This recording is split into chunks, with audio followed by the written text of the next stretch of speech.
The following is a presentation of Radio Alabama Sports. This broadcast is copyrighted by Radio Alabama for the private use of our audience. Any other use of this broadcast, descriptions, or accounts of the game without Radio Alabama's consent is strictly prohibited.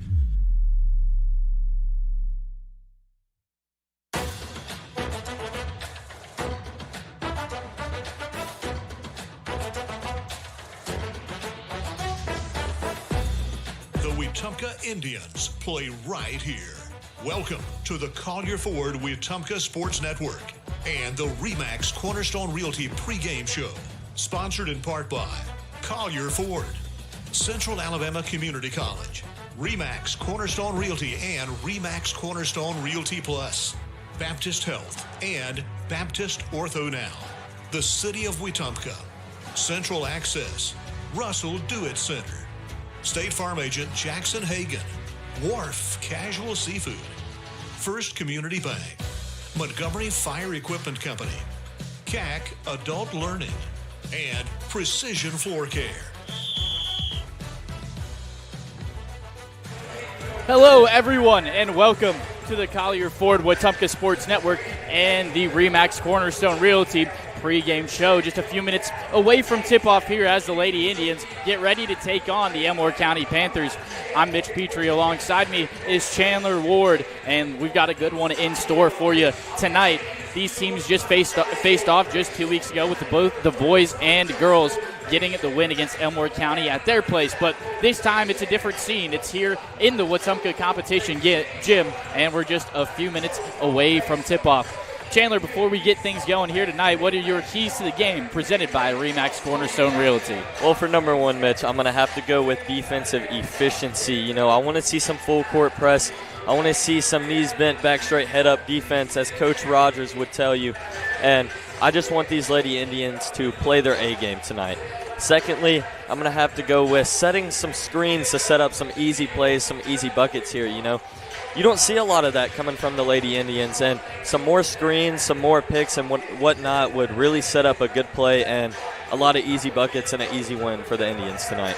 Well, I completely agree with you on that front. Don't necessarily see a lot of screens coming from this Lady Indians team, but they haven't necessarily needed those screens, but definitely could be a way to get some open looks in that low paint. Think of Queen Ballard and Logan Banks, two of the leading scorers for this Lady Indians team, and looking to see what they can get done out on the hardwood tonight. We'll take a quick break, and when we come back, it'll be time for your starting lineups presented by First Community Bank as we get ready for tip-off on the Collier Ford Wetumpka Sports Network.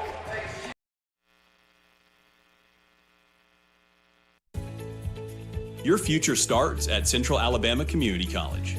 At CAC, you'll find affordable tuition, flexible class options, and programs that prepare you for careers in healthcare, technology, business, and more. Whether you're working toward a degree, training for a new job, or transferring to a four-year university, CAC is here to help you succeed. Enroll today and take the first step towards your future with Central Alabama Community College. Visit cacc.edu to learn more. At First Community Bank of Central Alabama, banking's about real relationships, trust, kindness, and a shared commitment to making life better. As your neighbor and partner across Elmore and Autauga counties, we're here for you, whether you're planning your future, buying your first home, or building your wealth. With our local knowledge and heartfelt support, you can count on us. First Community Bank of Central Alabama. Let's do life together. Member FDIC, Equal Housing Lender.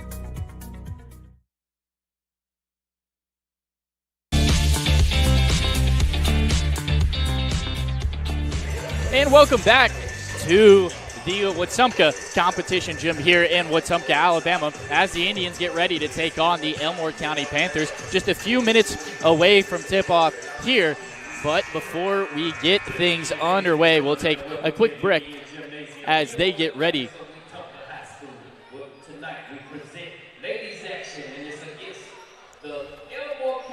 I believe the national anthem here in a second. Just waiting for the PA announcer to get things underway. We'll let you take a listen, and when we come back, it'll be time for your starting lineups presented by First Community Bank.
Well, that was the national anthem, folks. Hope you enjoyed. I know I sure always enjoy hearing our nation's anthem. As we get ready to get things underway, and they're introducing the Lady Indians out on the court, your starting five presented by First Community Bank.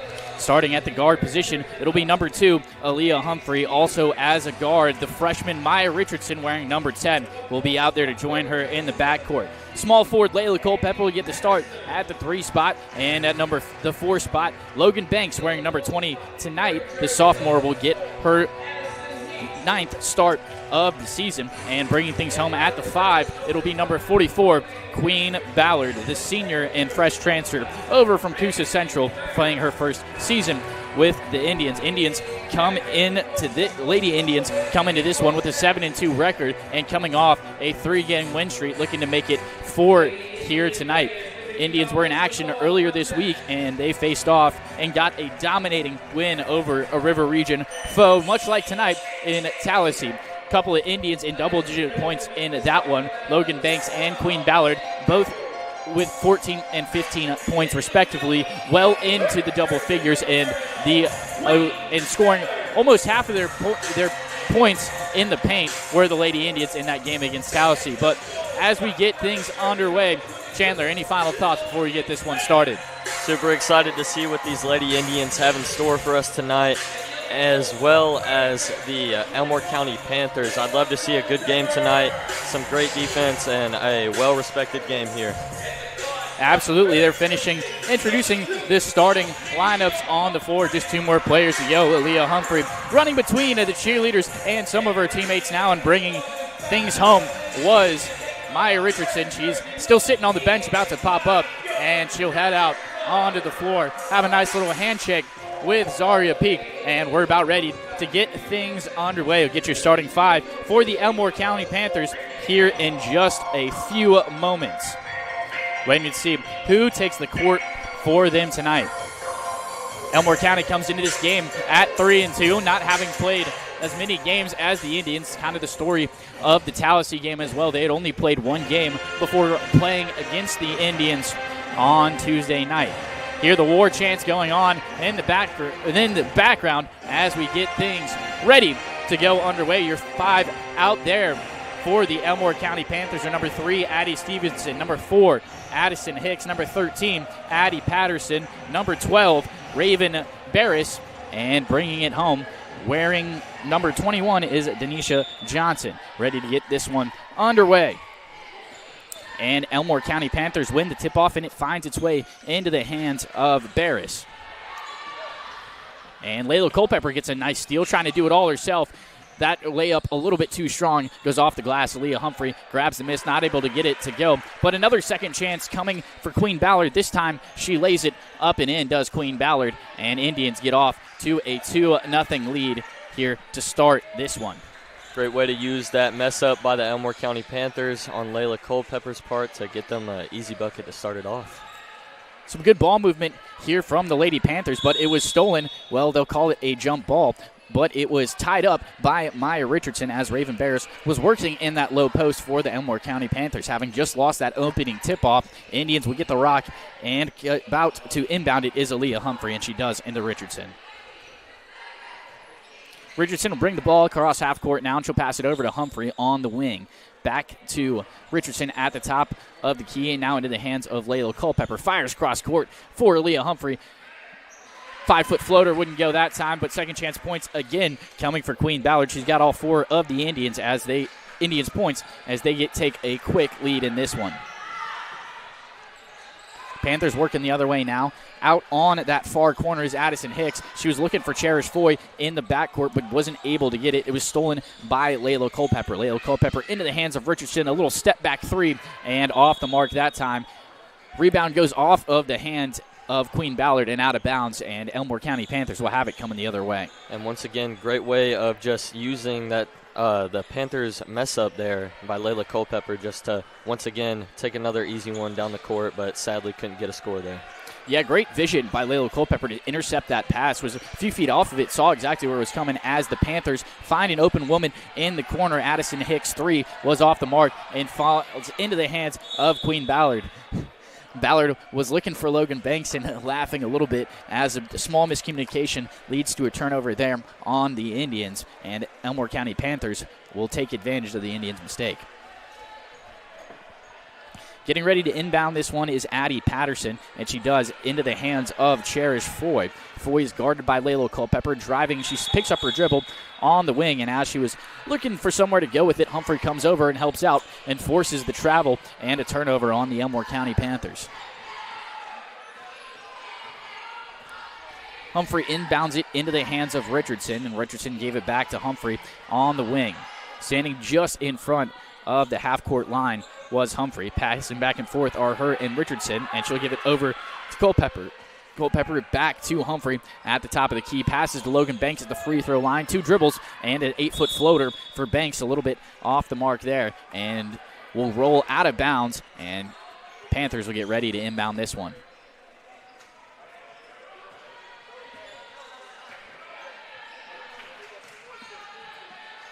Panthers working the other way now, but Lady Indians in a full-court press as Addie Patterson's pass was tipped in the air by Maya Richardson, but the Panthers will stick with it. But this time, Layla Culpepper does successfully intercept the pass. Lost the dribble there for a second, but a good save, and saves it to Logan Banks, who lays it up and in. An easy 2-pointer for Logan Banks, and good ball movement there from the Indians to find that open woman. And Layla Culpepper, once again, has just the eyes of a hawk, tracking down the ball and taking it for the 3rd time in just 3 minutes. As a cross-court pass finds its way into the hands of Addie Patterson, and the Elmore County Panthers will take a quick timeout. Just 2.5 minutes expired in this first quarter, and we'll take a quick break. And when we come back, it'll be time for the rest of the first quarter.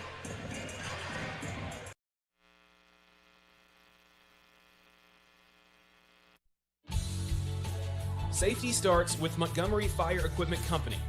From inspections and extinguisher service to full fire suppression systems, businesses across Alabama trust our team to protect what matters most. And now, we're hiring. We're looking for new fire technicians to join our team.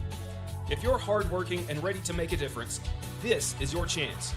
Montgomery Fire Equipment, protecting people, property, and progress.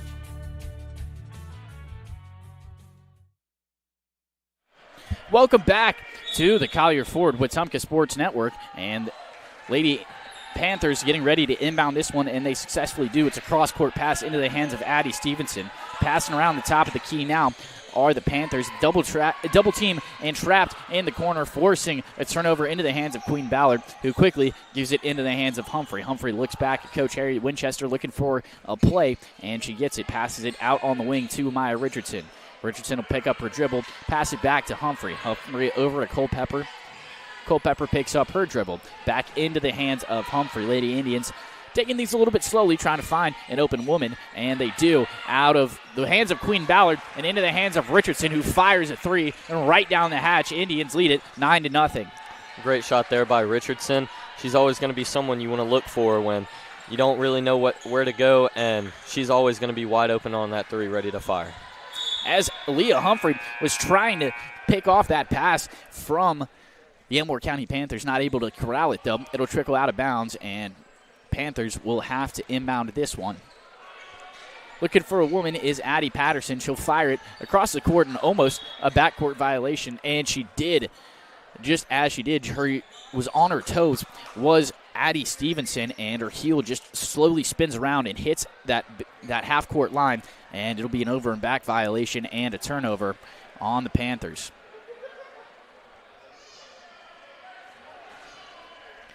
Humphrey will inbound this one over to Maya Richardson. Richardson gives it right back to Humphrey, and Humphrey stand at the midcourt logo and direct a little bit of traffic. She gives it back to Richardson, and Richardson gives it back to Humphrey and into Culpepper's hands, back to Humphrey. And Logan Banks catches the ball at the free throw line, picks up her dribble, and passes back out on to the top of the key in Layla Culpepper. Humphrey was trying to drive down low, lost the ball, but it finds its way into the hands of Queen Ballard, who lays it up and in for the Indians. She's already got 6, as the Indians take an 11-0 lead with 3 minutes and 47 seconds left to go here in this first quarter. And that pass finds its way into the hands of Maya Richardson, and Richardson lost her dribble on the way down, trying to make something happen on the fast break, but it is a turnover on the Lady Indians, and Panthers will get ready to inbound this one.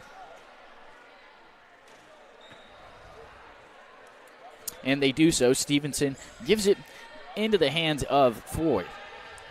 Foy gives it over now to Addie Patterson. And in that low corner is Lily Gill trying to drive inside, but a little 5-foot floater off the mark for her. And rebound goes to Maya Richardson. Richardson finds Culpepper in the corner, a deep 2, and off the mark, just a little bit short off the front of the iron that time. Rebound goes into the hands of Marley Hicks. And Hicks was driving right as she brought the ball across midcourt. Aaliyah Humphrey poked that ball out of bounds, and Panthers will get ready to inbound this one. Indians lead it 11-0. They've gotten off to a pretty quick start here. If you're the Elmore County Panthers, Chandler, how do you get back into this one? Well, Mitch, I think they got to start playing a little bit of a press here. They're kind of easing off on the defense, and it's not really working for them. In the past game, they did the same, and it didn't work too well. So they need to start pressing up, playing a lot more aggressive without fouling. And there was some really good defense, as we're talking about it, from the Lady Indians. Maya Richardson was all over in the face of Lily Gill, who passed it to her teammate, not able to hang on to it, and Panthers will get ready to inbound this one. That time it was off the hands of Marley Hicks.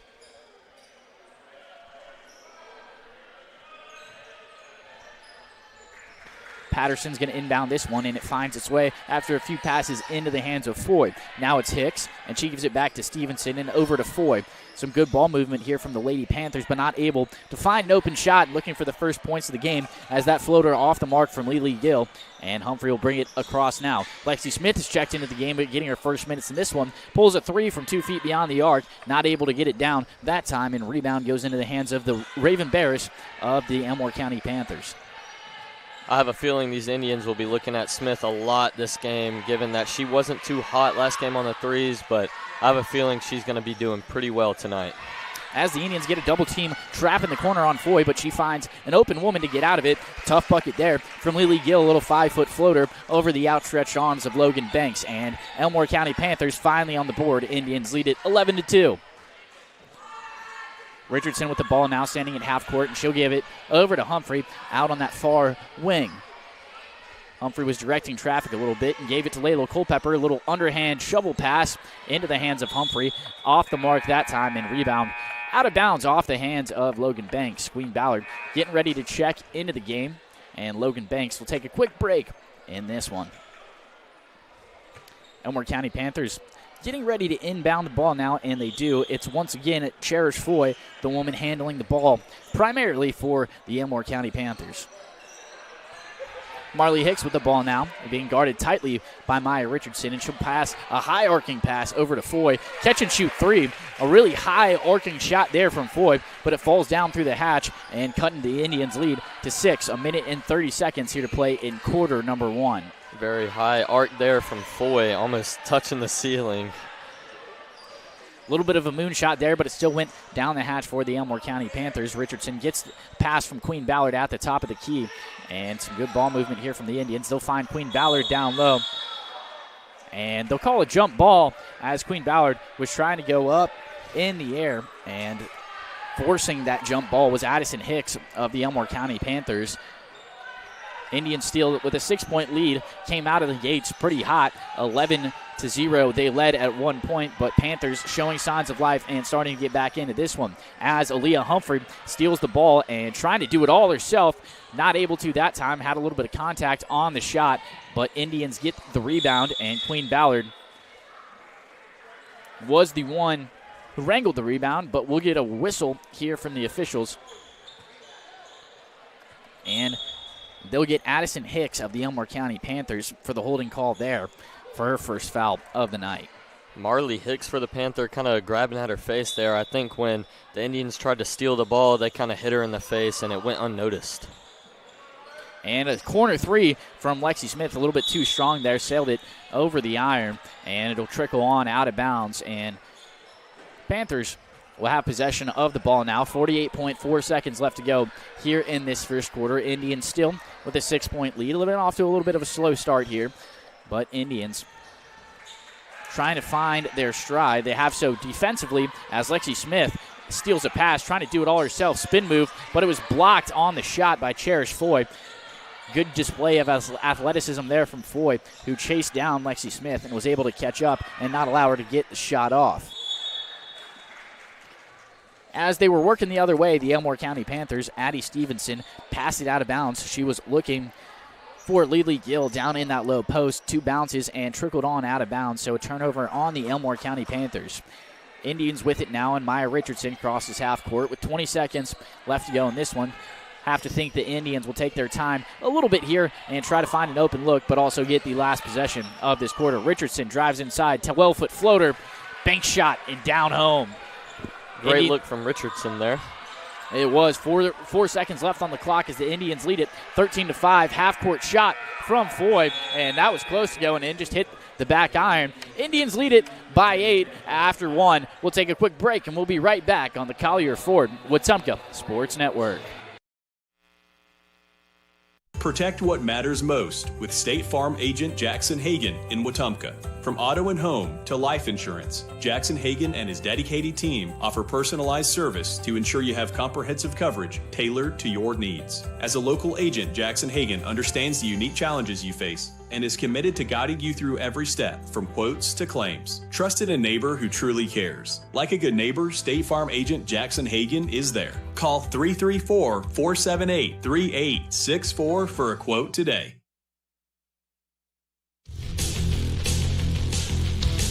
First quarter action is brought to you by State Farm agent Jackson Hagan. Like a good neighbor, State Farm agent Jackson Hagan is there.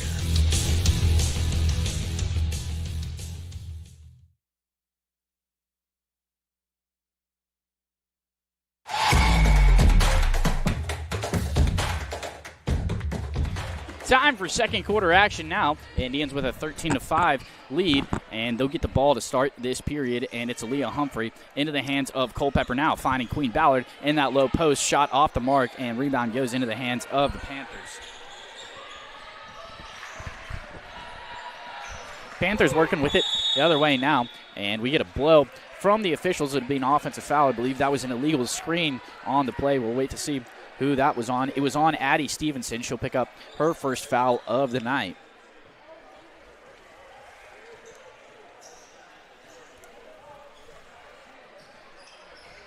Humphrey gets the inbound from Lexi Smith. Your 5 out there for the Indians, all Culpepper, Banks, Ballard, Smith, and Humphrey. As Smith finds Queen Ballard in the low post, she's wrestling with it a little bit, but the ball gets tied up again by Addison Hicks. That's the second time she's forced a jump ball early in this one. Just 34 seconds expired here in this first quarter. Possession arrow points the way of the Elmore County Panthers, so they'll get this one. Coach Harriet Winchester will take her first timeout of the contest. Both teams having used one timeout now, but, Chandler, you saw the Indians come out, get off to a little bit of a quick start, but then kind of struggled a little bit, a couple of costly turnovers, a couple of missed shots there. How do you kind of get things back rolling and find your stride like you had at the beginning of this game? Well, the Indians are playing really well on this passing game, although a couple turnovers have been seen, like you said. As long as they keep passing and finding those easy looks, they've got this one in the bag, Mitch.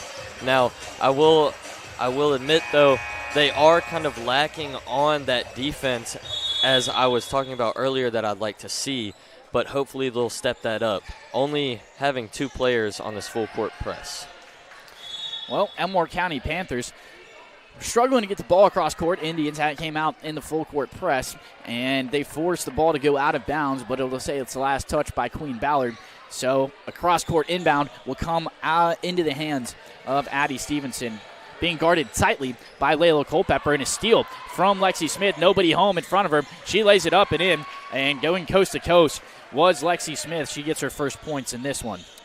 Great look there by Smith, just noticing an easy steal there and taking it for an easy bucket. Yeah, the Elmore County Panthers were completely shocked that she was even there as they turned the ball over again into the hands of Humphrey. And Queen Ballard went up for the shot. That was a great find down low from Lexi Smith, but before she can get the shot off, she'll get fouled, and she'll head to the line, shooting her first free throws of this one, and the Indians' first free throws of the night as well. Indians have done a pretty good job of drawing contact and drawing fouls on the shot all season long. Queen Ballard's already got 6 of the Indians' 15 points. As her first free throw is off the mark, and she'll try to hit a little bit of a redemption shot here on this second free throw. Few dribbles for Queen Ballard. And second free throw coming now. This one a little bit too strong off the back of the iron. Logan Banks had a chance at the rebound, but just off the tips of her fingers, and Elmore County Panthers will come down with it. Addison Hicks was looking for one of her teammates, but Leah Humphrey jumped in front of that one, poked the ball out of bounds, but not able to save it were any of the Indians. So Elmore County Panthers will have to inbound it again, and they do. Ball in the hands of Addie Patterson now, and she'll pass down low into Marley Hicks' hands. But Marley Hicks had her shot blocked by Leah Humphrey, and as Humphrey tried to save it from going out of bounds, her toe will catch the baseline, and the Elmore County Panthers get ready to inbound it from below their own basket. Good bounce pass on the inbound, but it was poked out and stolen by the Indians. Lexi Smith coming the other way. Tough layup, and she wasn't able to get it to go. And a couple of players touched it after the rebound, but it was out of bounds. Last touch by the Indians. Indians are playing really well off these miscues that the Panthers are making with a lot of just outlet passes and making their way down. But I feel like they need to wait maybe just a little bit. They're going up on 2 defenders, and it's not working in their favor. Well, Indians have a double-digit lead, and working down low was Addison Hicks, but Queen Ballard stays strong in that low post, blocks her shot, and a great move there from Queen Ballard. Really good job to stay upright and not give a foul. Humphrey gave the ball to Culpepper, and Culpepper gives it back to Humphrey. And Lexi Smith, deep three. Nothing but net that time. Wow, what a shot from Lexi Smith. Sent about 4 or 5 feet beyond the arc there. And Indians with a 13-point lead now. Ooh. Aaliyah Humphrey and Addison Hicks collide right on the sideline on that far wing right there. Both of them were chasing for the loose ball, and they'll say the Indians last touched it, but good to see neither one is too shaken up. Get a couple of substitutions here for the Elmore County Panthers as Raven Barris and Marlia Hicks will come out of the game, and coming in to the game is Addie Stevenson for the Elmore County Panthers and Jayla Wagner as well. And it's the same story off the Indians' hands, and Panthers will get ready to inbound this one again.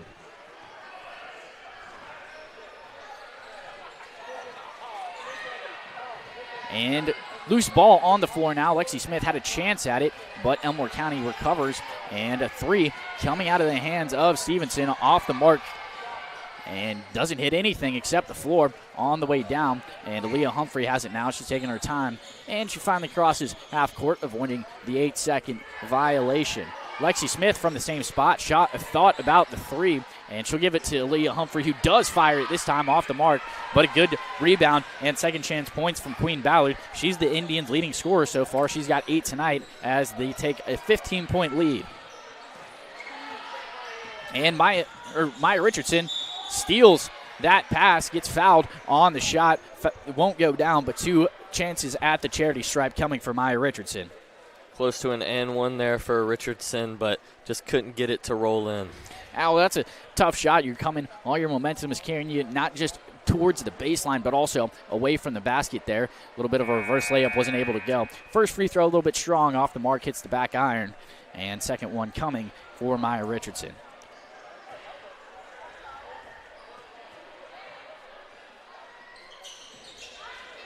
And neither one will go down for Richardson. Indians 0-4 from the free throw line here tonight. And Cherish Floyd with the ball now for the Panthers. She'll pass it into the hands of Stevenson.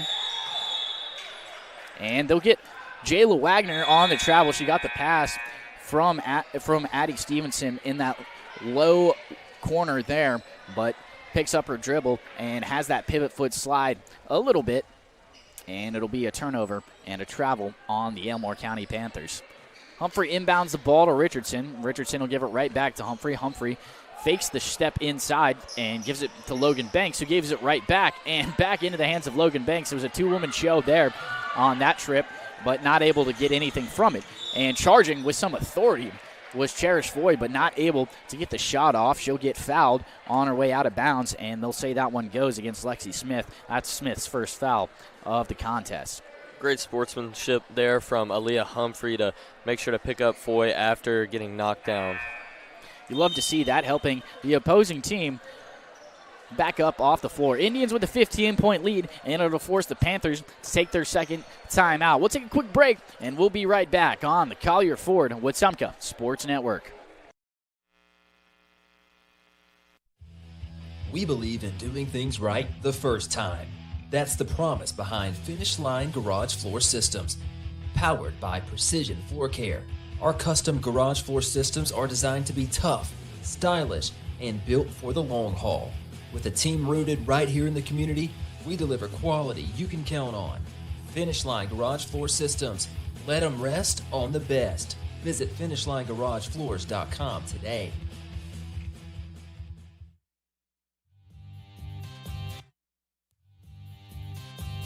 Hi, I'm Kathy Thornton. I've built my business at RE/MAX Cornerstone Plus by being honest, dependable, and always putting my clients first. If you're ready to buy your first home, sell your current home, or just want to talk about your options, I'd love to help. Reach out today. Kathy Thornton with RE/MAX Cornerstone Plus, where neighbors become clients and clients become friends.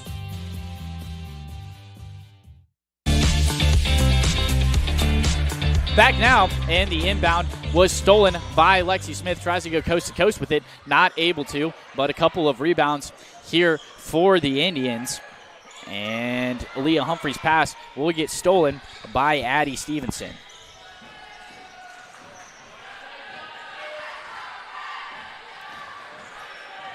And Lexi Smith comes up with another steal. She'll pass it into Maya Richardson's hands. Richardson thought about the layup, but she'll bring it back out beyond the arc and pass it over to Aaliyah Humphrey. Humphrey working her way back, standing at the half-court logo, and passes to Logan Banks in that low post. They'll get an offensive foul on Logan Banks there. Call a charge on the play. And it'll be a turnover on the Indians. Banks looking a little bit questionable about that call there, assuming that she didn't think that that player planted her feet, but ref will say otherwise. Also checked into the game now for the Lady Indians is Madison McDade, wearing jersey number 30 tonight. Not too sure what happened there with Cherish Foy, but seems to have slipped on either the court or over her own shoe, and that'll be a travel Indians ball. Yeah, a little bit of luck going here to the Indians tonight. Humphrey get ready to inbound this one into the hands of Richardson. Richardson passes it to Banks, standing at the free throw line. Banks dribble driving down low, and she'll get fouled on the shot there, and she'll head to the charity stripe. Looking to turn things around at the free throw line are the Indians. They have not made a free throw, not been successful on any of their 4 trips to the line tonight. 4 attempts, sorry, 2 trips, but 4 attempts. First one coming at the charity stripe for Logan Banks, and drills it, does Logan Banks.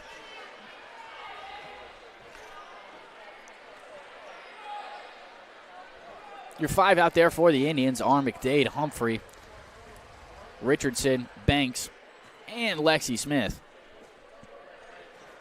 And Banks shooting her second free throw. Nothing but net that time. Knocks them both down. Does Logan Banks and Indians with a 22-5 lead against the Elmore County Panthers. And stolen again by Maya Richardson, but she'll get tied up by Addison Hicks. The ball flies out of bounds. I'll say it's last touched by the Indians.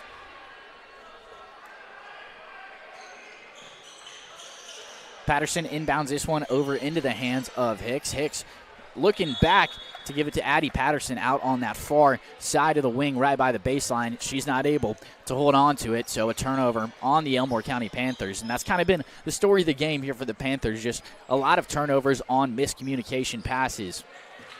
And Banks on the free throw line, underhand pass to Aaliyah Humphrey. Gives it right back to Banks, and Banks draws another foul there as she was standing about 3 feet away on the side of the basket, and Logan Banks heading back to the free throw line on back-to-back possessions. Addie Hicks will draw her second foul of the night. First free throw coming for Logan Banks and the Lady Indians. Stays perfect at the free throw line, does Logan Banks. She's 3 for 3, looking to go 4 for 4 here on this next shot. Raven Barris will check back into the game for the Elmore County Panthers as Addison Hicks will take a seat. Get some substitutions for the Indians as well. Coming out onto the floor is Kai Dillard in place of Madison McDade. And Zaria Peak will come out onto the floor, and Humphrey will take a quick seat in this one.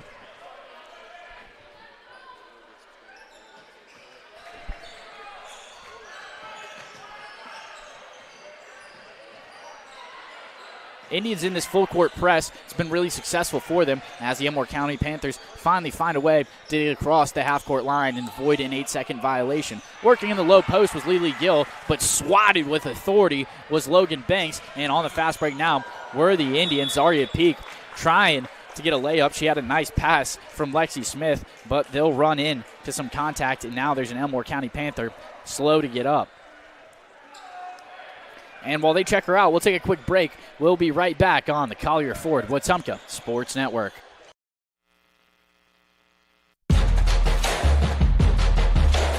Second quarter action is brought to you by Golf Video. Live event and video production elevating your next project. Let Jackson Dean and his team make your event look like $1 million. Online at golfvideo.io.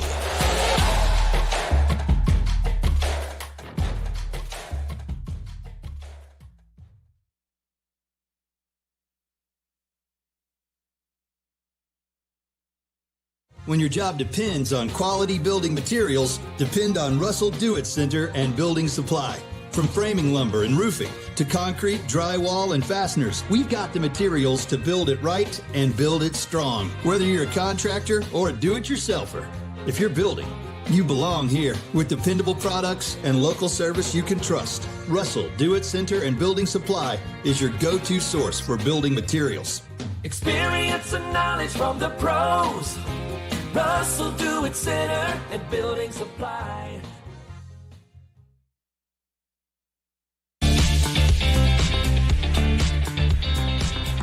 Back now in the Wetumpka competition gym.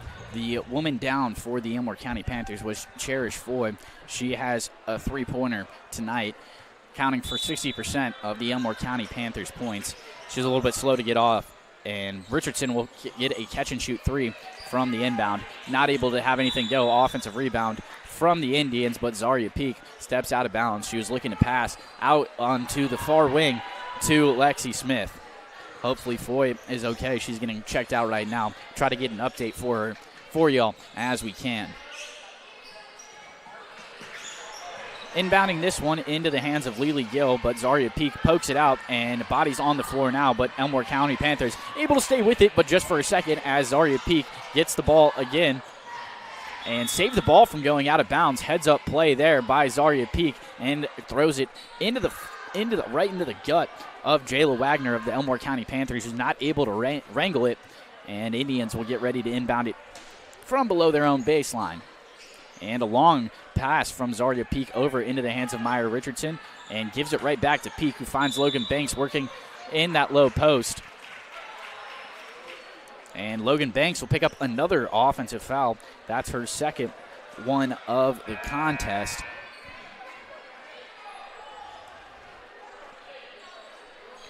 Banks seemed to be extremely confused on why they would call a foul there.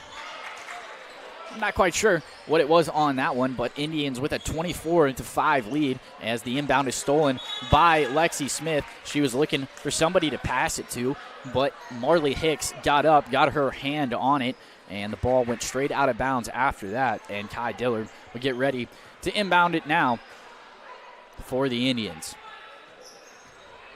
And she does, over into the hands of Richardson. Richardson fires it over to Lexi Smith. Smith dribble driving in a 12-foot floater, and one. What a shot from Lexi Smith, able to finish through contact, gets a friendly roll off the front edge of the rim, drops in through the hatch, and shooting her first free throw of the night is Lexi Smith with a chance for a three-point play. Great way of taking things into her own hands, and instead of just passing the ball around the arc, she takes it in and gets that easy bucket. And the and one opportunity goes down for Lexi Smith. And Indians with a 22-point lead now, 27-5, with just over 2 minutes to go here in this first half. Ball on the floor again. Elmore County Panthers able to stick with it this time. And Jayla Merkerson pulls it away. She's got her first minutes in this one. Finds Lexi Smith on the fast break. Layup a little bit too strong, but rebound goes into the hands of Merkerson. She was looking to pass it to Kai Dillard, but it was intercepted by Addie Patterson. And we'll get a whistle on the floor. They'll get an Indian for a foul here, waiting to see who that one was called on. And they'll get Zaria Peak for her first foul of the night. Call her for a hold on that one. Also checking into the game now for the Lady Indians is Charlisa Gibbs. She'll take the spot of Lexi Smith. Lexi Smith has done really well in this one. She has 8 points so far and a couple of steals to go with it. And they'll get a travel on the play from Marley Hicks. Looks like she bended that ankle a little bit weirdly, kind of hobbling back now, and hopefully she is all right. Basket was waved off there. 27-5, the Indians lead it. And a three off the mark from Maya Richardson. Rebound goes into the hands of Charlisa Gibbs just for a second, but Raven Barris was there to tie it up. Possession arrow points the way of the Indians, and it'll stay right here on this end of the floor. Gibbs inbounds it over to Richardson. Richardson, no-look pass to Kai Dillard. That was a nice find there from Richardson, who gets the ball back from Dillard now. And Dillard with it, working on this close wing. Zaria Peak now in the corner with it. Richardson, catch and shoot three. Nothing but net that time. That's 2 threes already on the night for Maya Richardson. She's really shown her shooting ability for the Lady Indians so far this season. As we'll get a quick whistle from the referees, they'll get Charlisa Gibbs with her first foul of the contest, and close to the bonus are the Elmore County Panthers. They actually are in the bonus now, so heading to shoot a 1-and-1 is Jayla Wagner for the Elmore County Panthers. Indians with a 25-point lead, 30-5, with 1 minute and 10 seconds left to go, and it hasn't really felt like such a dominating game, but the Indians have really just done a great job of forcing turnovers. Their defense has just been absolutely impeccable throughout this first half. First free throw off the mark, and I apologize, it is not a 1-and-1. It is 2 free throws coming at the line for the Panthers and Jayla Wagner. Wagner shooting her second now. This one toilet bowls around and drops out, and ball on the floor now, waiting to see who comes away with it, and it was Kai Dillard who passes it over to Maya Richardson. Richardson looking to do it all herself. A little underhanded layup, not able to go that time, and rebound goes into the hands of Wagner. But Indians were trying to fight for it, and I think they'll get Kai Dillard for the foul there, and Wagner will head back to the free throw line.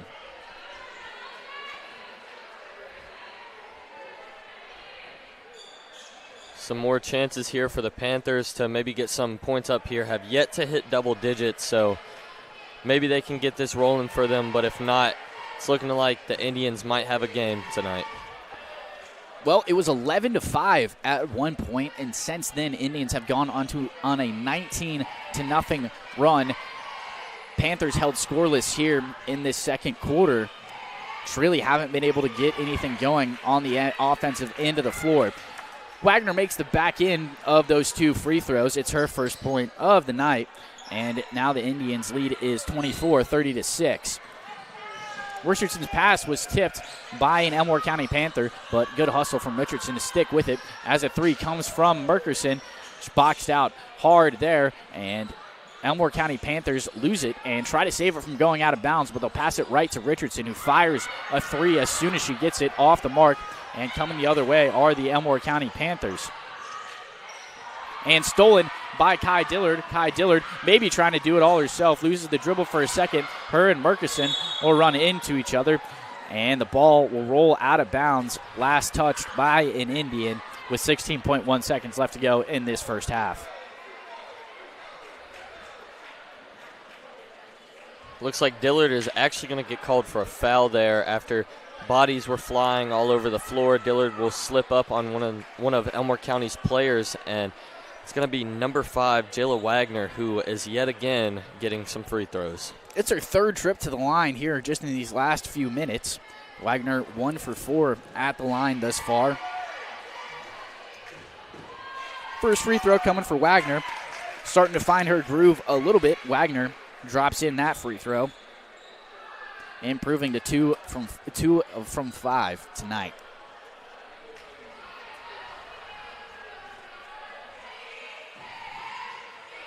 Second free throw about to come out of the hands of Jayla Wagner. This one a little bit too strong. Rebound goes into the hands of Kai Dillard. Dillard finds Richardson. Richardson was inside the paint and draws it back out now. Was looking for Charlisa Gibbs and found her. And back over to Richardson. Catch and shoot 3 off the mark. And stolen off the rebound by Charlisa Gibbs. But we'll get the halftime buzzer. Indians with a 30-7 lead. Everything coming up right here for Wetumpka in this first half. We'll take a quick break, and when we come back, it'll be time for the City of Wetumpka halftime show on the Collier Ford Wetumpka Sports Network.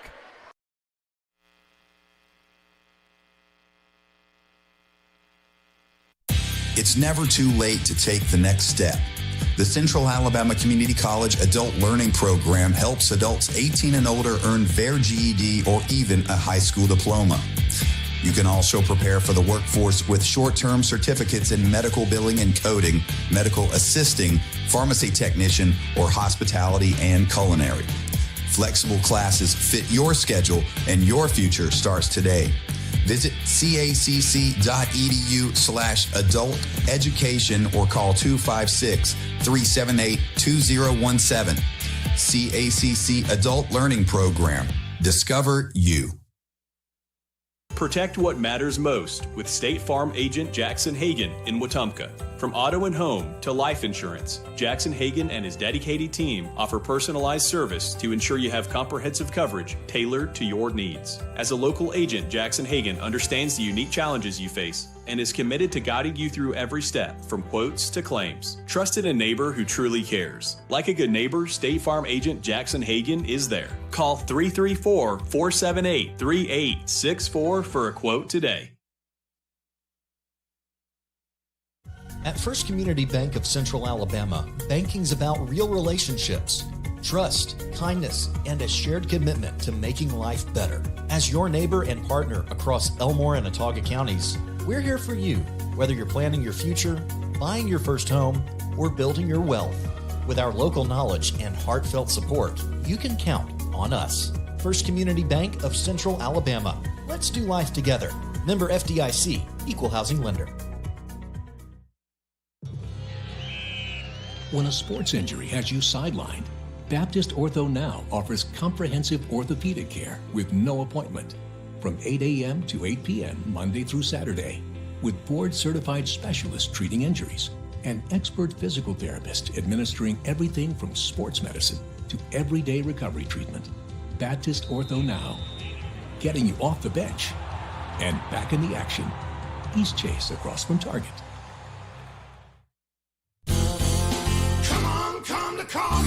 It's the 2025 Model Year Sales Event at Collier Ford. Drive home America's favorites with zero down, 0% APR financing, and no payments for 90 days. That's right. Get into a new Explorer, F-150, Escape, and more without paying a penny up front. And enjoy 3 full months before your first payment. Don't miss out. Come on. Come to Collier.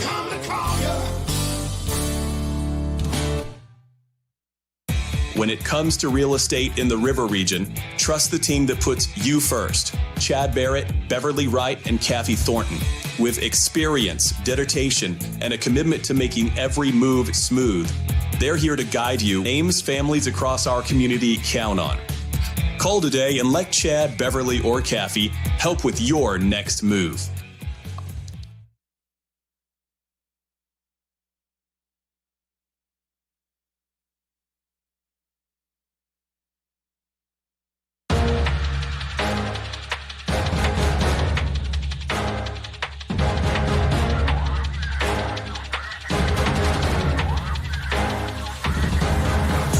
This is the City of Wetumpka halftime show on the Collier Ford Wetumpka Sports Network. And welcome to the City of Wetumpka halftime show. I'm Mitch Petrie, and alongside me, Chandler Ward. We've got Cyrus Bullock out here running the camera for us tonight. Appreciate their help. Indians with a 23-point lead at halftime. And Chandler, what are your takeaways from that first half? Well, Mitch, I think the Indians are just kind of having a game here tonight. Not really, it seems like they're not really doing too much out there offensively, but just trying to get themselves some easy buckets. Like you said earlier, the score may be high for the Indians compared to the Panthers, but the Indians are just playing some very well defense, making sure they keep it very well contained, and on offensively, they're just doing what they can. Now, I think the Indians, if they want to have a pretty big game here points-wise, they need to start playing full-court press.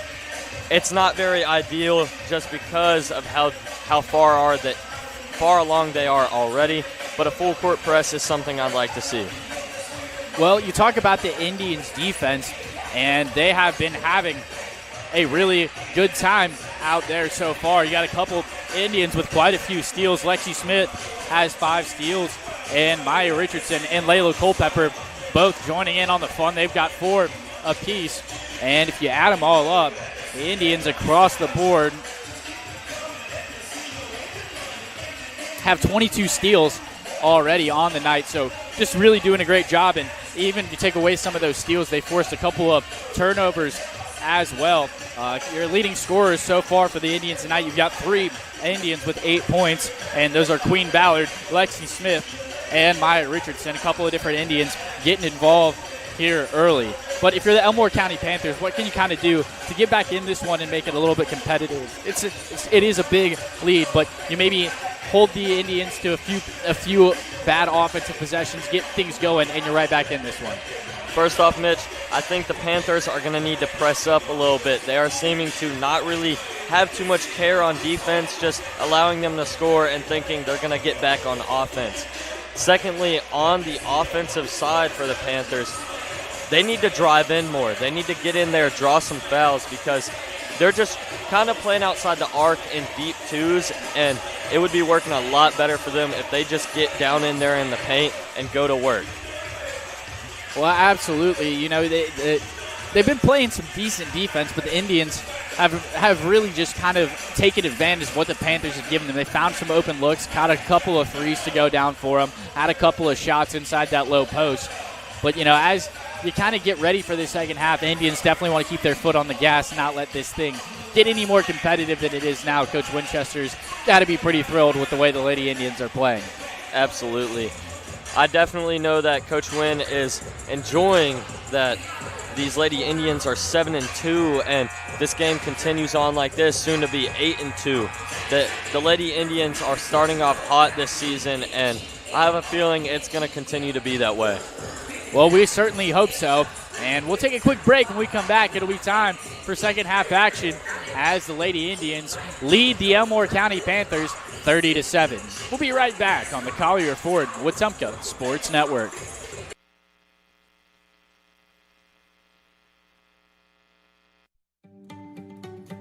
Hi, I'm Beverly Wright with RE/MAX Cornerstone Realty. Every move is different, and so is every client. That's why I take the time to listen, understand, and guide you through the process with care. Whether you're buying or selling in the River region, I'm here to make it simple. Let's do this together. I'm Beverly Wright with RE/MAX Cornerstone Realty. In Wetumpka, we take pride in our hometown. And so does Brent Turner, owner of Precision Floor Care.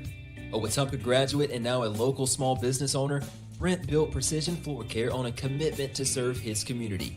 From tile and grout work to stone, pavers, and concrete, Precision Floor Care delivers precise, hard surface flooring solutions that protect the places that matter most. Precision Floor Care. Precise, hard surface flooring solutions. Learn more at callpfc.com. It's never too late to take the next step.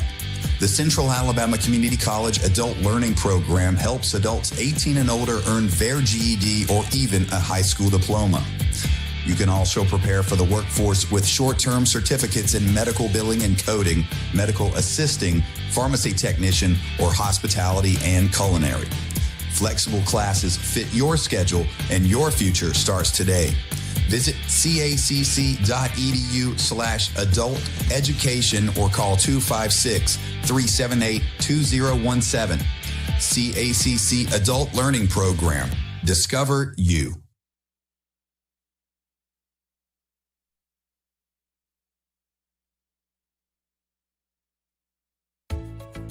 Hungry for fresh, flavorful seafood? Come to Wharf Casual Seafood, your local spot for shrimp, crab claws, mahi-mahi, and all your coastal favorites. Looking for a budget-friendly bite? Check out our tasty lunch specials featuring wraps, salads, shrimp, and more.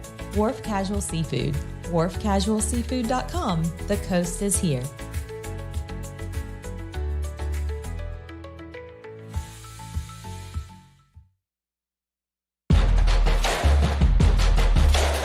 Third quarter action is brought to you by Radio Alabama Sports. Game on. Online at radioalabamasports.net. And it's time for second half action. Lady Panthers will get the ball to start things here in Wetumpka. Getting ready to inbound this one is Addie Patterson, and she will into the hands of Marley Hicks, who gives it right back to Stevenson. Ball sails over the head of the Panthers, and coming the other way on a fast break is Layla Culpepper. Not able to get the layup to go that time, and Panthers coming the other way, bring the ball across half court was Stevenson. Ball in the hands of Raven Barris now, and she'll give it to Marley Hicks, who fires a three, and that one a little bit short, but good hustle there from the Lady Panthers to get the offensive rebound. And Hicks not able to save the pass that time. Layla Culpepper will come away with the steal. Culpepper started working the other way, but she'll draw a foul on the play, an early foul here for the Elmore County Panthers. 7 minutes and 28 seconds left to go in this third quarter. Just 30 seconds expired. That foul will go on Addison Hicks, and it's Hicks' fourth foul of the night, so got to watch that one. One more foul to give, and she will have to sit for the rest of this one. Coach will pull her out of the game onto the bench. Probably a good call there, as the Lady Indians have some good ball movement. Find Queen Ballard in the low post. She lays it up and in, and Queen Ballard in two double-digit point total. She's got 10 on the night. Working the other way now is Addie Stevenson. She'll pass it into the low post, and Raven Barris, and Barris looking for an outlet, and she gives it right back to Stevenson. And Stevenson will give it over to Patterson, and Stevenson got the pass back from Patterson, was driving down low, floater from the free throw line off the mark, but they'll get Maya Richardson for the foul there on the shot. So heading to the free throw line for the Elmore County Panthers is Addie Patterson. First free throw, too strong off the iron, not able to go down.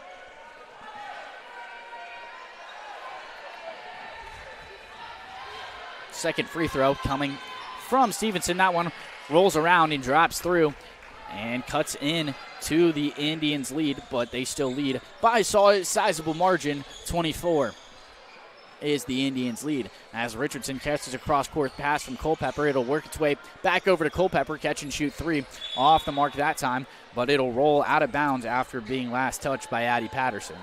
Haven't seen much of Culpepper tonight besides starting, and that would be her first three fire there from the wing, which is her sweet spot. So hopefully we'll see some more threes come down from Layla Culpepper tonight.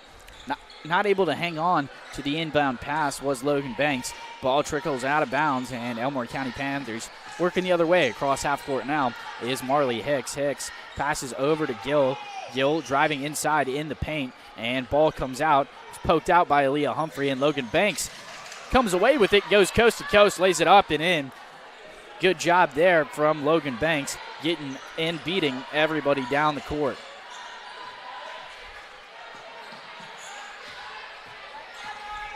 Hicks driving down low, picks up her dribble at the low post and passes into the paint of Lily Gill. Lily Gill passes it over to Stevenson, who fires a three, but Stevenson gets her own miss. She'll come down on the hardwood, and they'll get a foul called on the Indians.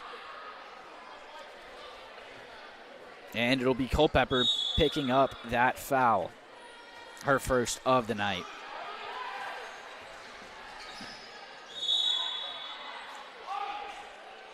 And as the inbound pass went into the hands of Lily Gill, they'll get a foul called on the Indians.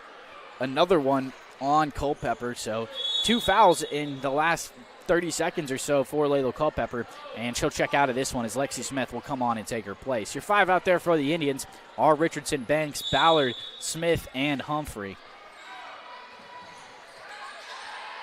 And stolen again by Aaliyah Humphrey. And taking it down low, floater through contact, now able to get it to go a little bit short off the mark that time. And Humphrey will get her opportunity to earn 2 at the free throw line. Humphrey, notably absent from the box score, hasn't had any points in this one, but she's got a chance to get on the board now.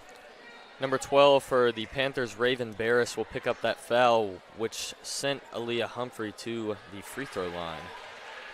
She'll make her first. First free throw drops in through the hatch for Aaliyah Humphrey, so Humphrey scoring her first points of the night on that free throw. And second free throw rolls in off the front iron and drops through. 2 for 2 at the line on that trip was Aaliyah Humphrey. Panthers working the other way now, and with the rock now is Addie Patterson, looking for somewhere to go, but she'll pass it right into the hands of Humphrey. Humphrey trying to go coast to coast with it, and layup just a little bit too strong, rolls off the side of the iron, but an offensive rebound from Lexi Smith that brings it back out beyond the arc. 3 off the mark, but an offensive rebound from Humphrey, who will give it into the hands of Queen Ballard. Ballard back over to Smith. Smith, another 3 off the mark this time, but another offensive rebound for the Indians and Aaliyah Humphrey. Floater off the mark, grabs her own miss. She's got it that time. Nice little 12-foot shot from Aaliyah Humphrey, and Indians with a 30-point lead. That'll force Elmore County to take a timeout. And as they take a timeout, we'll take one of our own. We'll be right back on the Collier Ford Wetumpka Sports Network.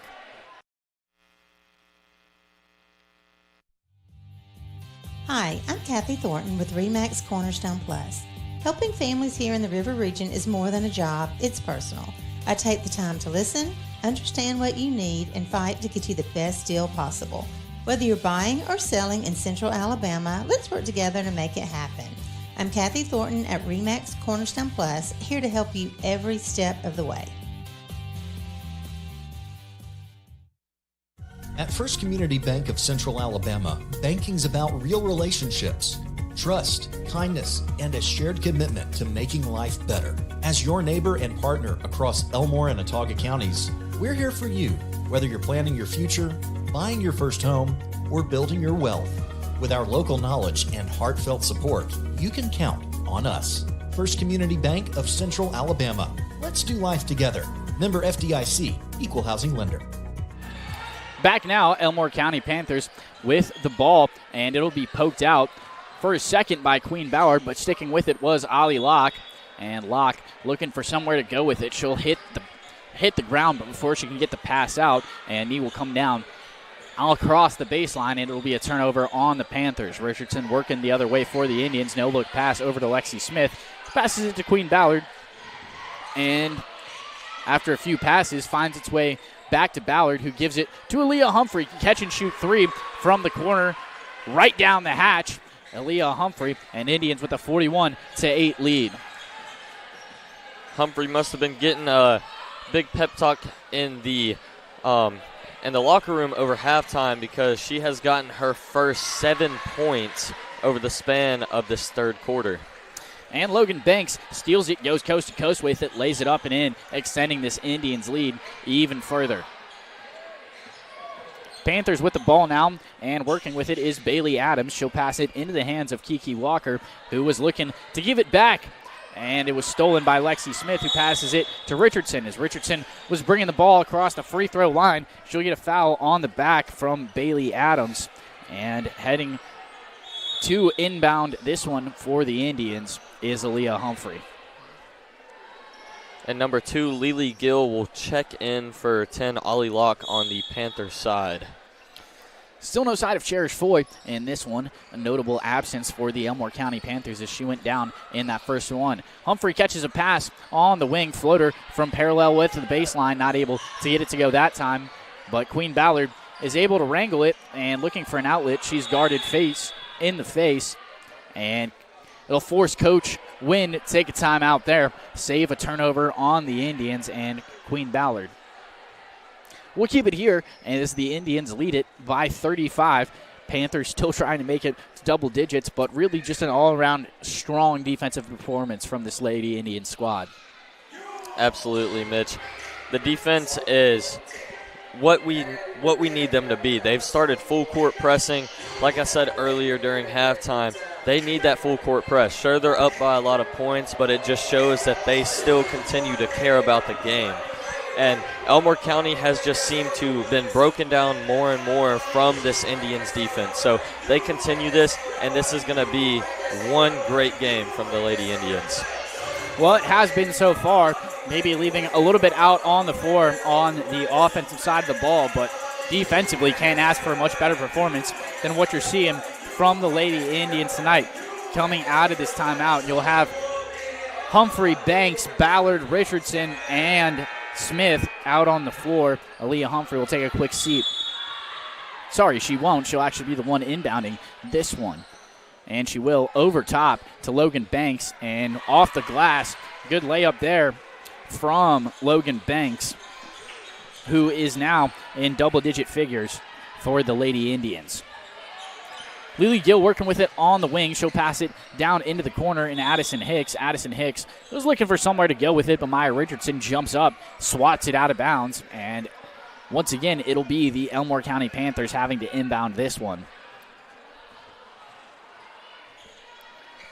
And they will into the hands of Kiki Walker, who passes it over to Jayla Wagner. Three-pointer off the mark there for the Elmore County Panthers.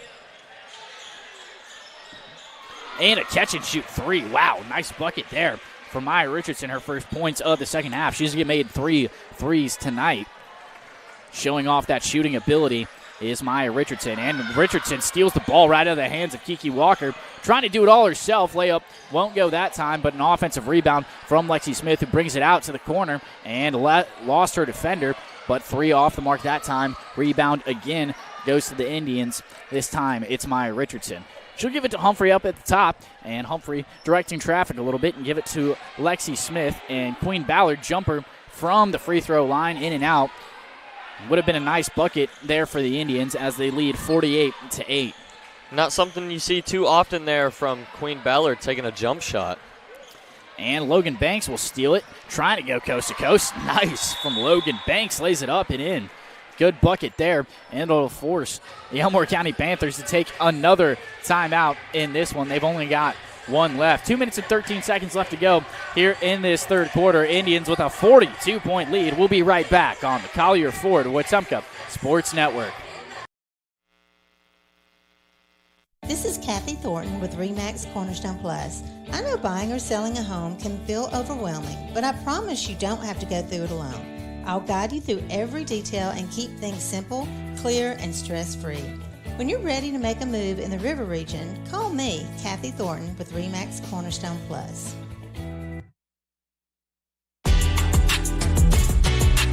The Wetumpka Indians stay connected thanks to Central Access. Reliable, affordable, and delivered straight to your door. Central Access, your local link to broadband. Online at centralaccess.com. And welcome back.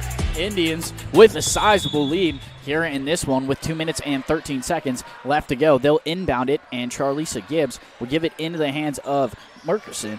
And a three comes out of the hands of Charlisa Gibbs, much to the dismay of the Elmore County coach. He is barking at the official there for a second, but they do count the three there for the Indians and Charlisa Gibbs, I believe. Gibbs getting her first points of the game tonight with a three, and she looks a little confused here after there's, like you said, Mitch, a little bit of confusion here between Elmore County's head coach and the refs. And they'll actually, I think they just waved off the basket.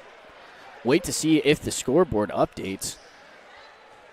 But I think they'll say, yeah, they will wave off the bucket, unfortunately, for Charlisa Gibbs. I think Elmore County's coach was saying that he was supposed to have the ball, which he was. He was the one who called a timeout. Can't call a timeout unless you're on offense. So just a miss there from the officials as a three comes out of the hands of Lily Gill. Too strong that time, and rebound goes into the hands of Merkerson. Gibbs with the ball. Now they're passing around. Zaria Peak driving down low. Nice layup there through a couple of arms. Good bucket and first points of the night for Zaria Peak. Not too often do you see Peak driving in like that with her short stature there, but she'll get that, and pretty easy bucket there for her. Sends a defender flying by with Zaria Peak. Buckets on back-to-back possessions for Peak. And she got the steal there as well. Went coast to coast with it. Showed off the athleticism there, making a woman miss. Panthers working the other way now and driving inside. Addison Hicks not able to go that time, and they'll get a foul called on the Indians.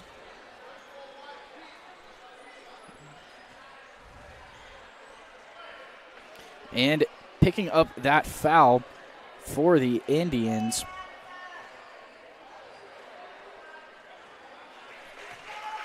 was number 34, Izzy Howell.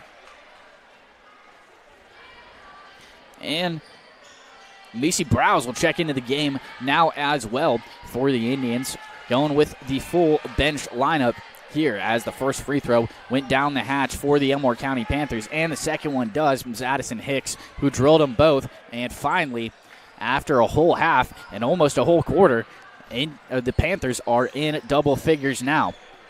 Three comes for Charlisa Gibbs. She says, I'll take that one back.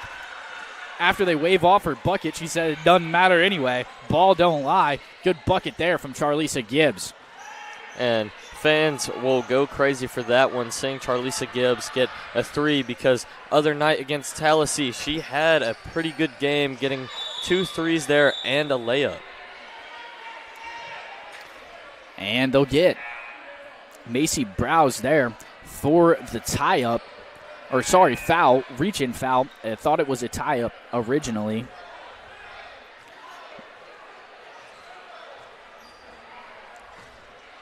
And waiting for a sign here from the officials. I think they'll send them straight to the line. Will the Elmore County Panthers? And, yeah, they will. Shooting for the Panthers, it's Lily Gill.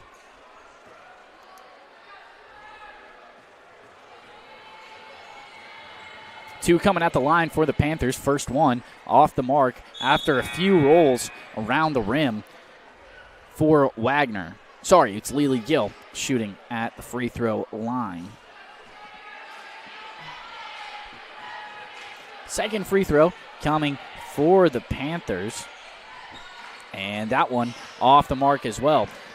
And Indians will come away with it after it bounces around a little bit. And Lillian Wellborn will get it and have to avoid the 8-second violation here. Running out of time and just barely bringing it across was Lillian Wellborn. Spin move and makes two women miss. Ball in the hands of Harwell now. Cross-court pass looking for Merkerson, but it trickles out of bounds. Turnover on the Indians. Fans going a little crazy there after Wellborn had that spin move, sending number 30, Bailey Adams, flying into the scorer's desk. That's a good move there. Panthers working the other way now, driving down low, and that was definitely travel. Oh, they won't. They'll get Jayla Merkerson for the foul there. That was about 4 steps from Bailey Adams, but it'll be a foul on the Indians instead as they lead it 57-10. And two coming at the line now for Bailey Adams, still looking for her first points in this one.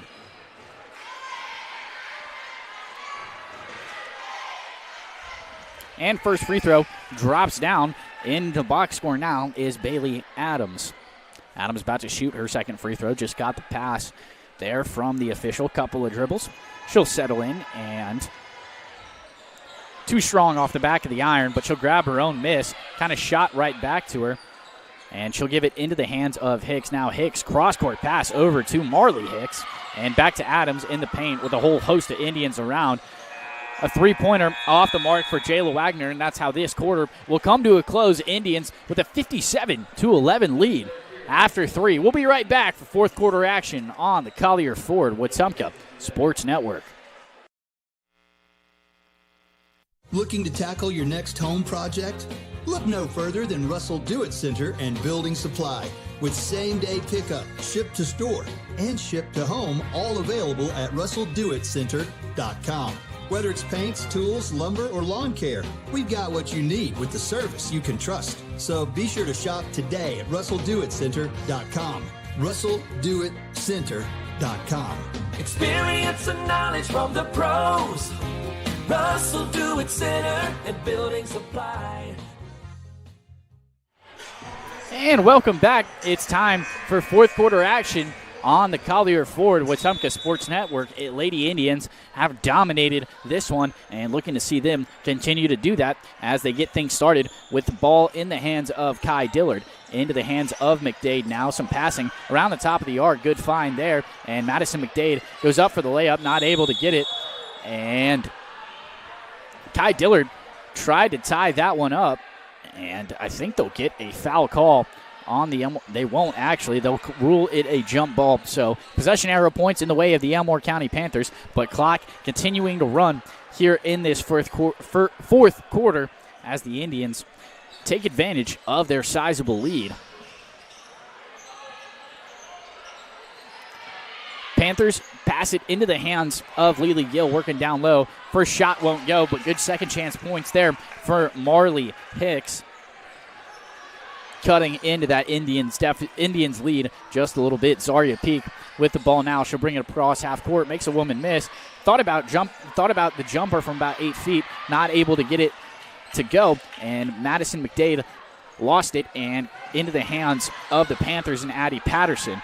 Marley Hicks with the ball now, getting a little bit of pressure there from the Lady Indians, finally able to bring it across half court. Hicks now will start driving, pick up her dribble, and pass it into the hands of Gill to Barris, and some good ball movement there from the Panthers, but nothing doing. Still can't find that open look. Trapped in the corner is Addie Stevenson. Good job to get out of it there. Marley Hicks with it now, trying to find an open shot. Playing some tight defense, though, is Macy Browse. Panthers still trying to find an open shot and not able to do so. Ball trickles out of bounds off the hands of Zaria Peak. It was Addie Patterson who had it and then lost it, and she'll get ready to inbound this one. And she will over into the hands of Stevenson. Stevenson guarded by Charlisa Gibbs. And she'll take it all the way up just in front of half court now. Still trying to find some movement and not able to do so. Ball poked out, finds its way into the hands of Zaria Peak. Peak slowing things down now a little bit for the Lady Indians. He picks up her dribble and fires it to Gibbs. Gibbs over to Dillard and to Browse. Now McDade with it. And a good screen and roll there and drops in. First points of the night for Macy Browse. Good find there from the Indians, and Coach Winchester will take a quick timeout with 2.5 minutes expired in this first quarter, and the Indians with a 59-13 lead.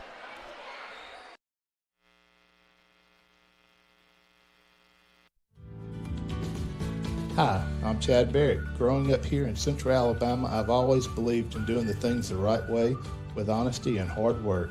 That's exactly how I approach real estate. From your first showing to the closing table, I'll be by your side. Call me, Chad Barrett at RE/MAX Cornerstone.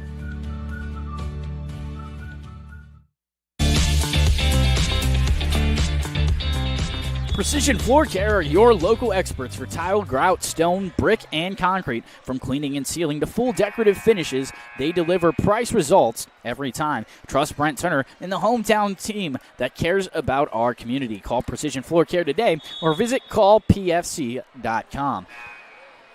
Ready to get things back underway now, and the Panthers will inbound this one into the hands of Addie Stevenson. Stevenson picks up her dribble and fires it over to Patterson. Patterson gives it down to Hicks, and Hicks was driving down low, and they'll blow this one dead, and they'll get Kai Dillard for the foul, and heading to the free throw line is Addison Hicks.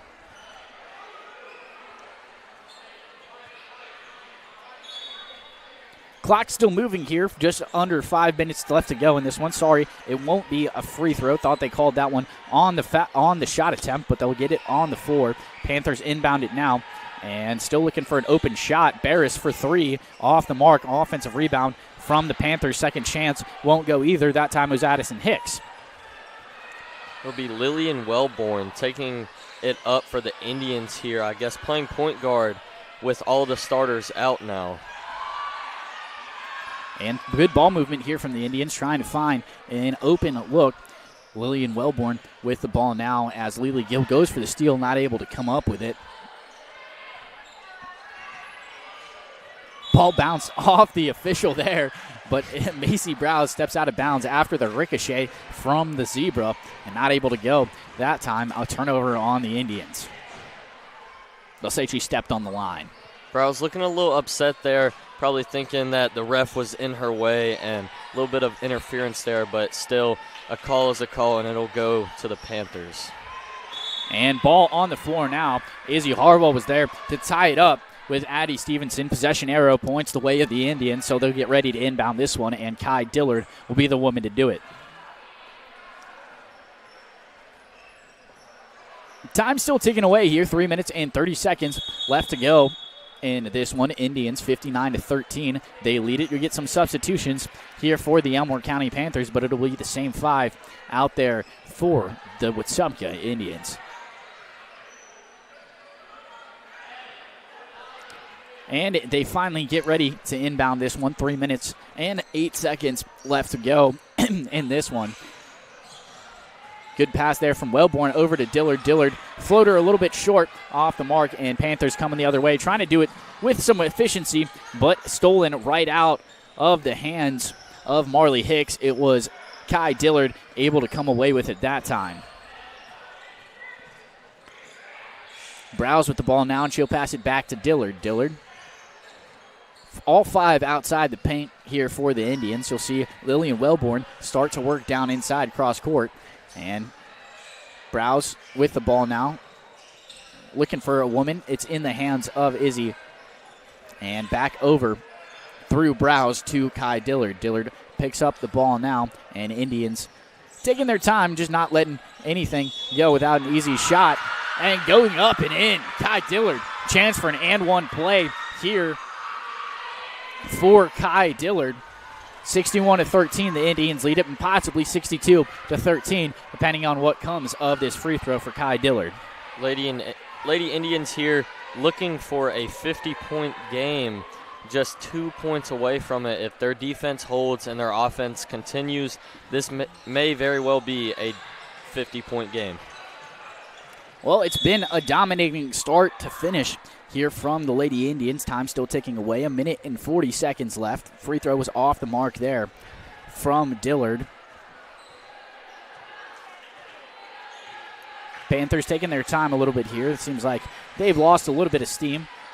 And trying to get something going was Addie Patterson, not able to do so. I think the shot was blocked. There was a whole host of Indians there, not able to see exactly who got a finger on it.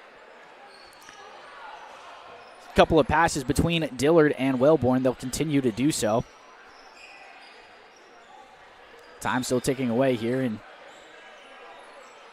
looking for somewhere to go with it is Kai Dillard. She'll finally pass down low to McDade, and off the fingertips of Madison McDade, the ball will trickle out of bounds, and Panthers will inbound this one. It's Marley Hicks, the woman to carry it across half court for the Elmore County Panthers.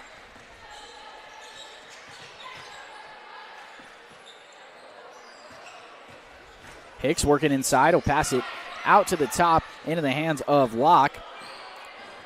Locke working around the outside of the key. She'll pass it over to Stevenson. Stevenson cross-court pass into the hands of Wagner. Wagner off the mark. That time rebound goes to Kai Dillard. And 25 seconds left on the clock. Indians can just dribble this one out if they like. She passes it over to Lillian Wellborn. Still got some offensive movement here for the Lady Indians.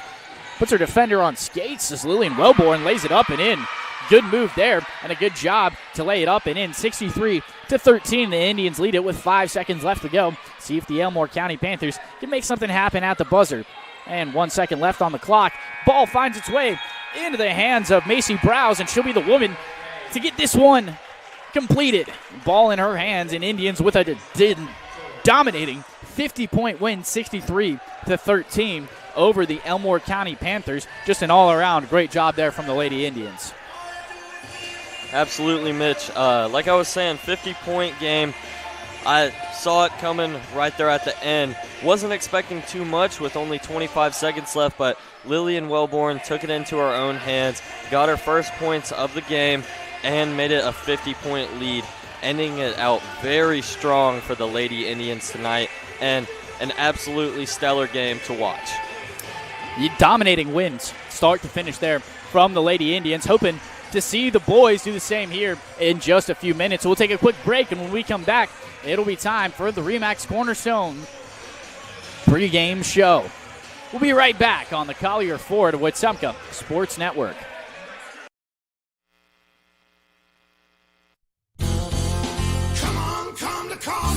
It's the 2025 Model Year Sales Event at Collier Ford. Drive home America's favorites with zero down, 0% APR financing, and no payments for 90 days. That's right. Get into a new Explorer, F-150, Escape, and more without paying a penny up front. And enjoy 3 full months before your first payment. Don't miss out. Come on. Come to Collier.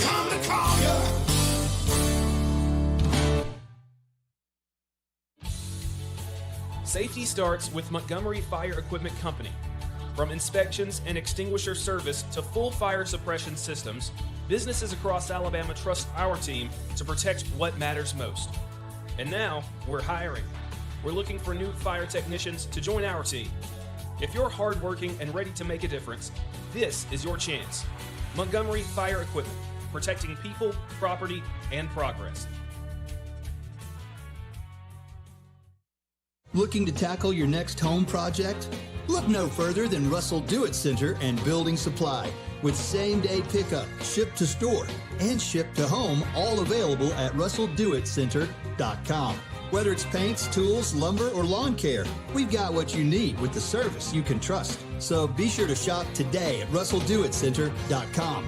russelldoitcenter.com. Experience and knowledge from the pros. Russell Do-It Center and Building Supply. Hungry for fresh, flavorful seafood? Come to Wharf Casual Seafood, your local spot for shrimp, crab claws, mahi-mahi, and all your coastal favorites. Looking for a budget-friendly bite? Check out our tasty lunch specials featuring wraps, salads, shrimp, and more. Wharf Casual Seafood, wharfcasualseafood.com. The coast is here.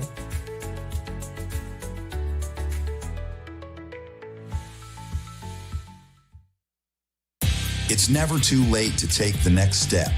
The Central Alabama Community College Adult Learning Program helps adults 18 and older earn their GED or even a high school diploma.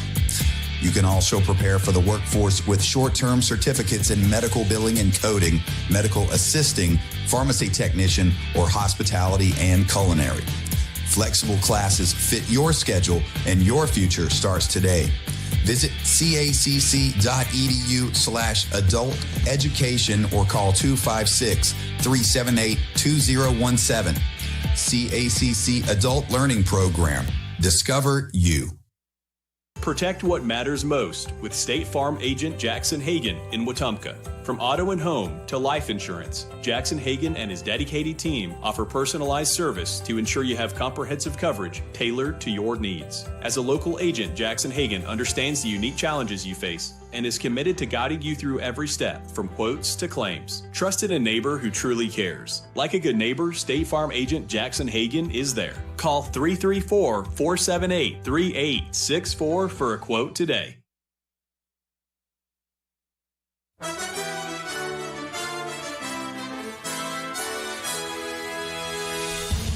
From Radio Alabama Sports, this is the Collier Ford Wetumpka Sports Network.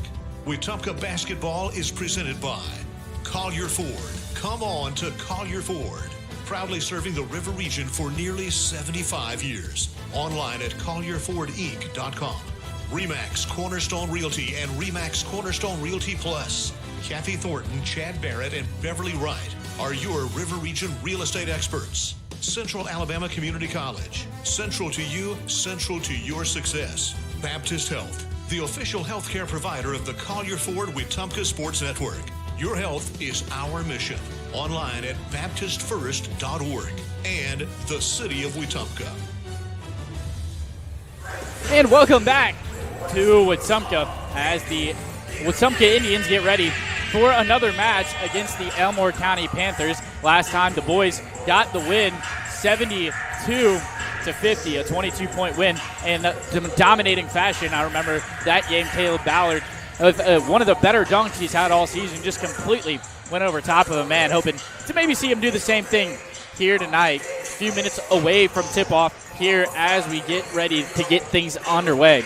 Indians had an impressive win against Tallahassee just 2 days ago on Tuesday night. Indians got that one done with I believe it was a 49-point win, 83-32, I believe. But as we get ready for tip-off here in this one, Chandler, what are you looking for? Well, for starters, Mitch, I'm looking for some field goal percentage increasing. I'm looking for efficiency there. The Indians altogether have had less than 50% field goal percentage this season, and that's not something you really want to see. So I'm looking for some better twos, some planting them feet, getting yourself prepared. You don't always have to be super fast and hasty with it. You want to take your time, make sure the shot is right. Secondly, I want to make sure, once again, like I said for the girls, that they're setting up some screens, setting up some easy plays here. You know, a download screen could work as an easy layup, or a screen right at the top of the key to get themselves an easy three and an easy bucket. That is what I will be looking for here tonight, Mitch, and hopefully some good defense.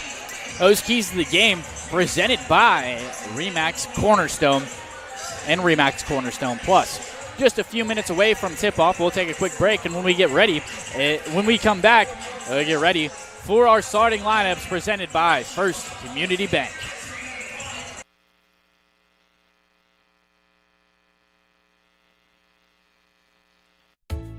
Gear up for a flavor victory at Wharf Casual Seafood. Whether you're craving seafood classics like shrimp or crab claws, or wanting to tackle a juicy burger or crisp salad, we've got your winning play. Dine in with us or grab a meal to go and find out why every bite is a win at Wharf Casual Seafood. Check out our menu at wharfcasualseafood.com. The coast is here.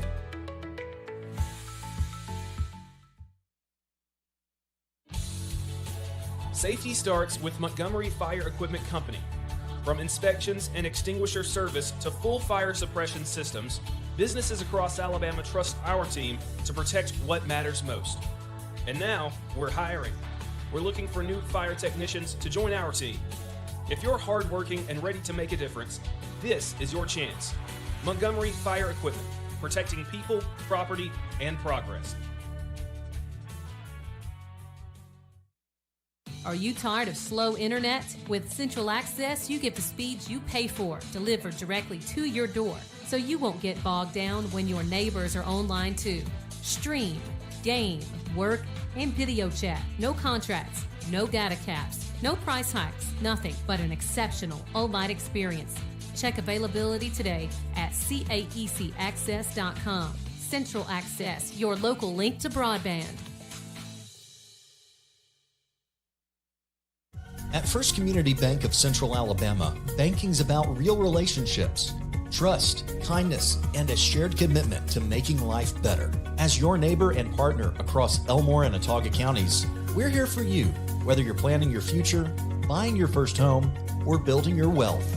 With our local knowledge and heartfelt support, you can count on us. First Community Bank of Central Alabama. Let's do life together. Member FDIC, Equal Housing Lender. Your future starts at Central Alabama Community College. At CAC, you'll find affordable tuition, flexible class options, and programs that prepare you for careers in healthcare, technology, business, and more. Whether you're working toward a degree, training for a new job, or transferring to a four-year university, CAC is here to help you succeed. Enroll today and take the first step towards your future with Central Alabama Community College. Visit cacc.edu to learn more.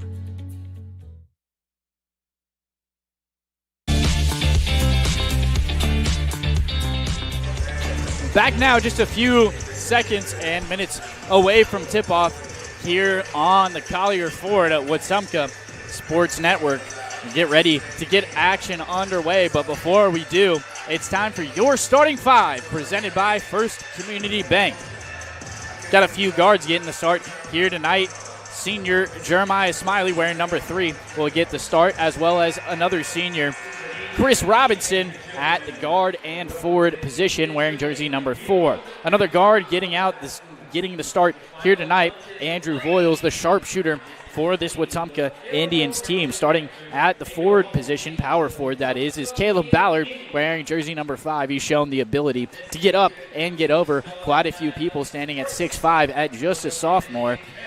Caleb Ballard has been an absolute presence for this Indians team. You can hear the PA announcer in the background as we get ready to go underway. Tom Suddeth, the man standing at the end of the tunnel, ready to shake these Indians' hands as they come out onto the floor. Your starting 5 for the Elmore County Panthers are number 12, Gage Davis, number 22, Sammy Payne, number 10, Holden Hines, number 14, Dwight Floyd, and bringing it home is number 3, Seth McGee, here for the Elmore County Panthers. Panthers are wearing their maroon jerseys with white numbers, white lettering, and gray trim down the sides and around the sides of the numbers. Indians wearing their white uniforms with black numbers, black lettering, adorned in gold trim along the sides. And Smiley shaking the hands of his teammates, now coming out onto the floor, and we're get ready to get things underway here in just a few minutes, waiting for the rest of the Indians to get announced. Next man to run out onto the floor is John Hudson Wingard. Wingard, in this weekend, will be down in Mobile playing in the AHSAA All-Star game, representing the South team as a tight end. Had a great season with over 600 receiving yards for this Wetumpka football program. And he's been an athlete on this team as well. Chris Robinson, next man to come out after Caleb Ballard, and bringing things home for the Indians is Andrew Voiles, the undoubted leader of this team, and the sharpshooter looking to probably fire off a few threes and maybe then some here tonight. Student section has started to fill out. You had some people, it was about halfway full at the beginning of that girls' game. Had some people trickle in throughout the course of that one, and now this Indian student section just about full. A couple of rows of bleachers up at the back, but should be a good crowd here tonight for these to cheer on their Indians. And Mitch, you love to see that with the students showing up, and not only parents and fans, but like I said, especially the students. They come out here and support their Indians almost every single time, and it is a great thing to see. Going at each other for the tip-off is number 10, Holden Hines, and Caleb Ballard, the tallest player on this Indians roster. Ball underway. Ballard wins the tip-off and gives it straight to Chris Robinson. Robinson over to Voiles and passing back between the two. They'll leave Voiles open in the corner. That 3, a little bit off the mark, off the front end of the rim. And working the other way now are the Panthers. A deep 3 off the mark from Sammy Payne. And Voiles comes up with the rebound. And starting things off a little bit quickly here are the Indians. They'll pass down into the low post, and Caleb Ballard, spin around move, not able to get it that time. Offensive rebound for John Hudson Wingard, not able to get it to go, but he tries it again. That time it does. Indians off to a 2-0 lead off the hands of John Hudson Wingard. First Indian to score in this one. Something John Hudson Wingard did really well in that game against Tallahassee. He had 10 second chance points, just grabbing the offensive glass, snaring it, and laying it up and in. Did it a few times against Tallahassee and starting to do so early tonight. Another 3 coming out of the hands of Payne, this time from the corner. Off the mark that time. And they'll get a foul called on the rebound. I'm not sure who it's going to go on. Still waiting for a call from the officials.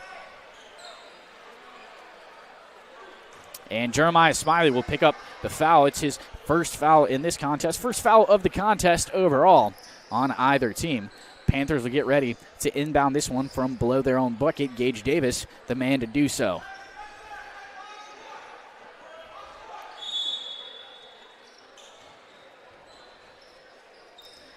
He does so into the hands of Payne. Some ball movement across the top of the arc here for the Panthers, but nothing doing.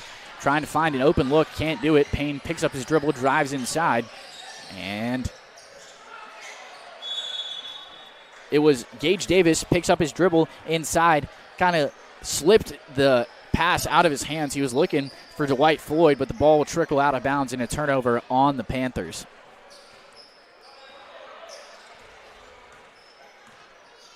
Indians slowing things down a little bit. Voiles walks across half court, passes it into the hands of Jeremiah Smiley. Smiley over to Robinson, over to Wingard. Wingard was looking for Voiles, but Gage Davis got a hand on that one, poked it out of bounds, but he was the last to touch it. Indians will inbound it, and Voiles does over to Wingard. Couple of passes, and stepping into a three, Chris Robinson off the mark, and Ballard went up for the rebound, wasn't able to snare it, and it was last touched by Holden Hines, I thought, but refs disagree with me. It'll be Panthers ball. Full court press here by the Indians, and it will work, causing the Panthers to throw this one out of bounds, and it's going to be Indians ball. Yeah, turnover there on the Panthers, courtesy of the full court press. Forced Gage Davis to airmail that one out of bounds. And Voiles walking across half court, directing traffic with his left hand as he dribbles with his right. Just now does cross half court. And Smiley got that one rejected by Gage Davis. It found Jeremiah Smiley in that low post. He was wide open, but then Gage Davis came out of nowhere, smacked that ball out of bounds, and the Indians will inbound this one. Good hustle by Davis there, making sure that Smiley couldn't get that. And the ball trickles beyond the half-court pass. Voiles was looking for Robinson, just put it over his head, and Robinson eventually catched up to it, but doesn't matter. It was beyond the half-court line, and a turnover on the Indians due to the violation. Robinson will get that back, though. And Smiley trying to go coast to coast with it, not able to do it. And a rebound from Chris Robinson. Some second chance points for him.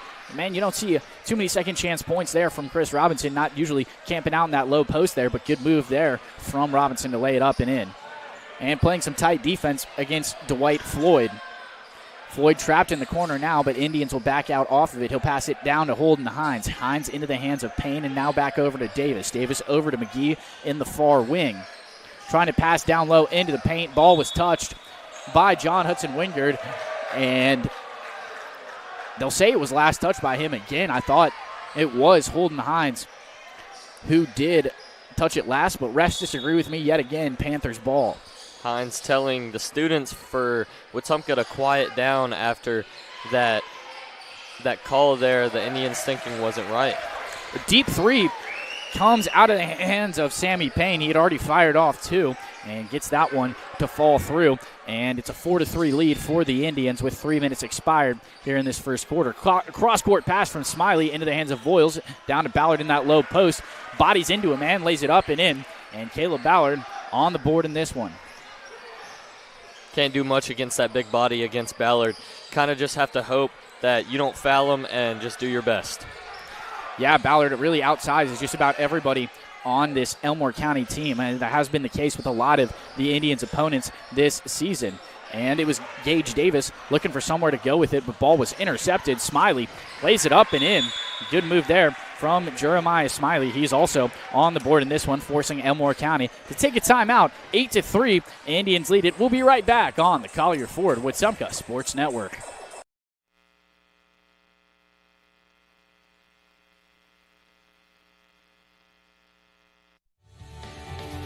Hey, I'm Chad Barrett with RE/MAX Cornerstone.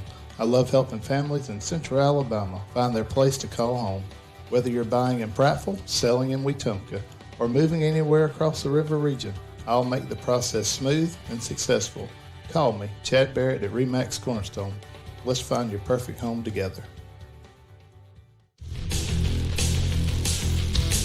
First quarter action is brought to you by State Farm agent Jackson Hagan. Like a good neighbor, State Farm agent Jackson Hagan is there. Back now here in Wetumpka, 44 minutes and 34 seconds left to play in this first quarter. Indians with a 5-point lead, and Panthers getting ready to inbound to this one. It's Gage Davis, little bounce pass over into the hands of Seth McGee. Gives it right back to Davis. Davis brings it across half court, trapped in the corner, but finds his way out of it somehow. Good moves and good ball handling there from Davis. He was trying to pass out as he went up for the layup, but it was intercepted by the Indians, and Andrew Voiles lays it up and in off of a good feed from Jeremiah Smiley. And that reach there from Voiles is just something you don't see. Voiles has a very long wingspan and can easily get his hand over defenders. And he did right there. Good move from Andrew Voiles and a good find from Jeremiah Smiley, picking up the assist. John Hudson-Winger gets a steal, maybe trying to go coast to coast with it. Some moves from the big man, and Caleb Ballard with a putback dunk. He posterized his teammate, Andrew Voiles. Wow, what a display of athleticism there from Caleb Ballard. I don't think anybody in the gym was expecting that one. Student section interrupted and letting Andrew Voiles hear it a little bit. Wow. What a great play there from Ballard. Sees that it's not going in, and yet his teammate is under him, like you said, Mitch, but he's going to posterize his own teammate. With the ball now are the Panthers working down in that low post, and a kick out to the top, and Gage Davis closed out on by Caleb Ballard off the mark. Rebound goes into the hands of Chris Robinson. Robinson passes over to Voiles now, finds Miller Lombardi for the three, open. Rebound goes to Tom Suddeth, but he's fouled on the putback attempt, and Suddeth will head to the line. Indians with a 9-point lead and a chance to expand it to double digits. Wharf Casual Seafood is fresh, fast, and always delicious. Wharf Casual Seafood in Wetumpka has something for everyone. From shrimp and fish to po' boys and salads, enjoy coastal flavor right here at home. Dine in or take out today. Wharf Casual Seafood, where fresh seafood meets family-friendly dining. The Wetumpka Sports Network is proud to be fed by Wharf Casual Seafood. First free throw goes down for Tom Suddeth, but not the second one. Offensive rebound for the Indians, and a catch-and-shoot three for Andrew Voiles. And you're going to hear that one from the student section. They love them some Andrew Voiles, especially those three-point shots that he puts up. Spin move there from Gage Davis, looking for a man in the low post. It was DeMarcus Rogers, but ball was stolen by Andrew Voiles, trying to go coast to coast with it. Finishes through a flurry of bodies. There was three Panthers in front of him. Good finish at the rack from Andrew Voiles. He's got 7 already.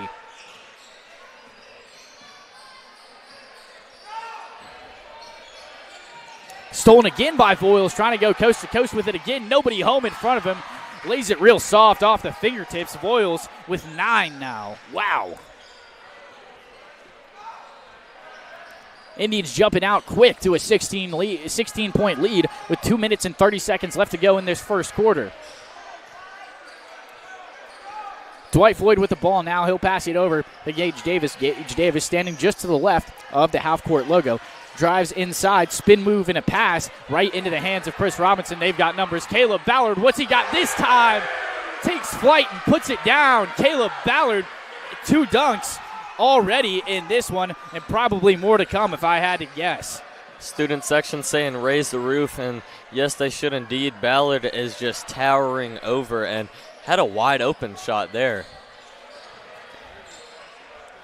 Sammy Payne thought about the three. Now a drive inside, floater from 8 feet, won't go down. Suddeth grabs the rebound, and he'll give it right over to Chris Robinson.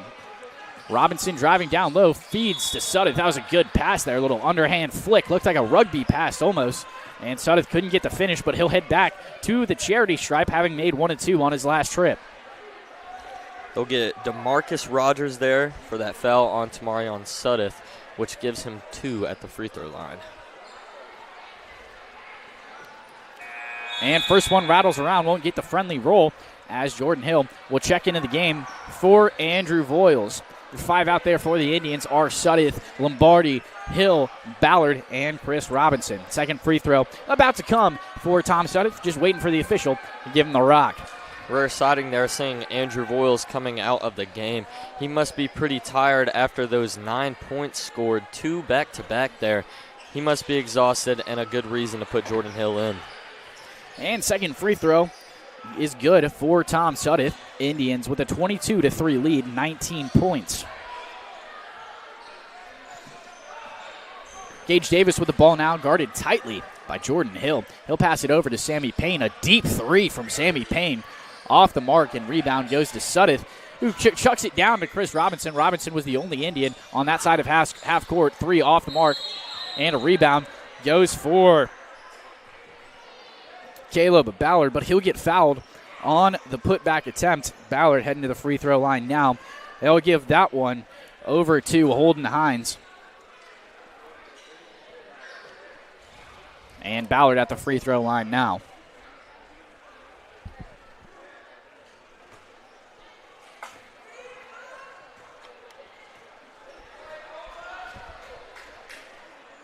Ballard's first free throw, a little bit too strong off the back of the iron. Won't go down for the Indians. A little bit of a rough display at the charity stripe here early in this one. Looking to see how they respond and how Ballard responds after the first miss. Didn't get the friendly roll that time. They'll get a foul on the Indians. I think it was Tom Sudduth who went over the back, waiting for a call from the official. And it was over the back. That's the first foul of the night for Tom Sudduth. He'll guard Holden Hines on the inbound attempt for the Elmore County Panthers, and Hines will give it over to Davis. Still being guarded tightly by Jordan Hill. And he'll finally get by him. Passes to Holden Hill in the base, in the paint, and pass almost sailed out of bounds there. Good job to wrangle it by Sammy Paynes. Driving down low is Asher Justice, who give it back out to Payne on the wing. Payne drives inside, and Payne fires another three on the mark that time. Second three of the night for Sammy Payne, and giving the Panthers a little bit of a smaller lead, but 22-6, Indians on top.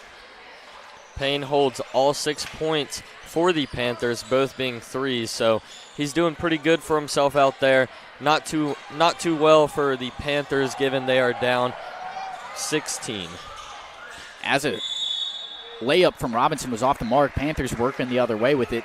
It was Asher Justice who fell to the floor, and they'll give the foul there, I believe, to Jordan Hill. That's his first one of the night. Indians playing some lockdown defense here, and that's what you want to see. Defense wins championships, and it sure is showing that right now.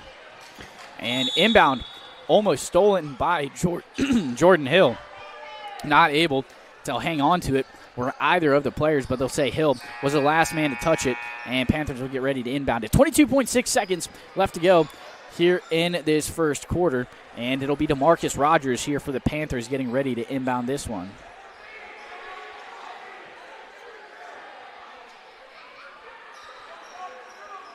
Waiting for the official to give him the rock, and he does so. And a bounce pass into the hands of the White Floyd. Floyd guarded by Jordan Hill. Seems like Hill's just manning up to whoever is carrying the rock. Hill plays some good defense and some good ball movement there, but Chris Robinson comes away with the steal, puts it down on top of Sammy Payne. Wow, what a dunk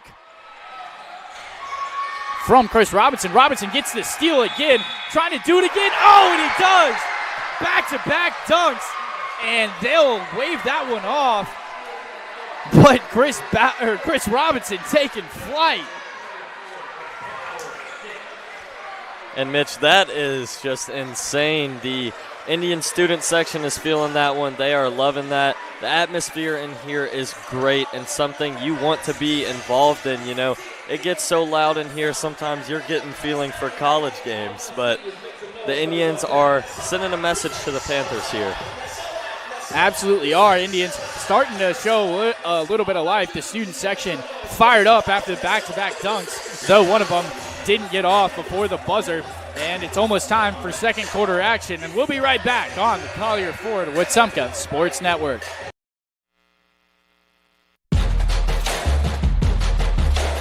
Second quarter action is brought to you by Golf Video. Live event and video production elevating your next project. Let Jackson Dean and his team make your event look like $1 million. Online at golfvideo.io.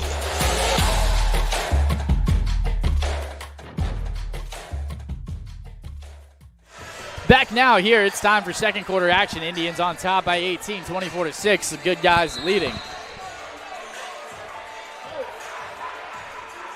And inbound to this one, but it's stolen immediately by Tom Sudduth. Sudduth tries to go over the top, not able to do it. Indians playing loose, fast and fun here.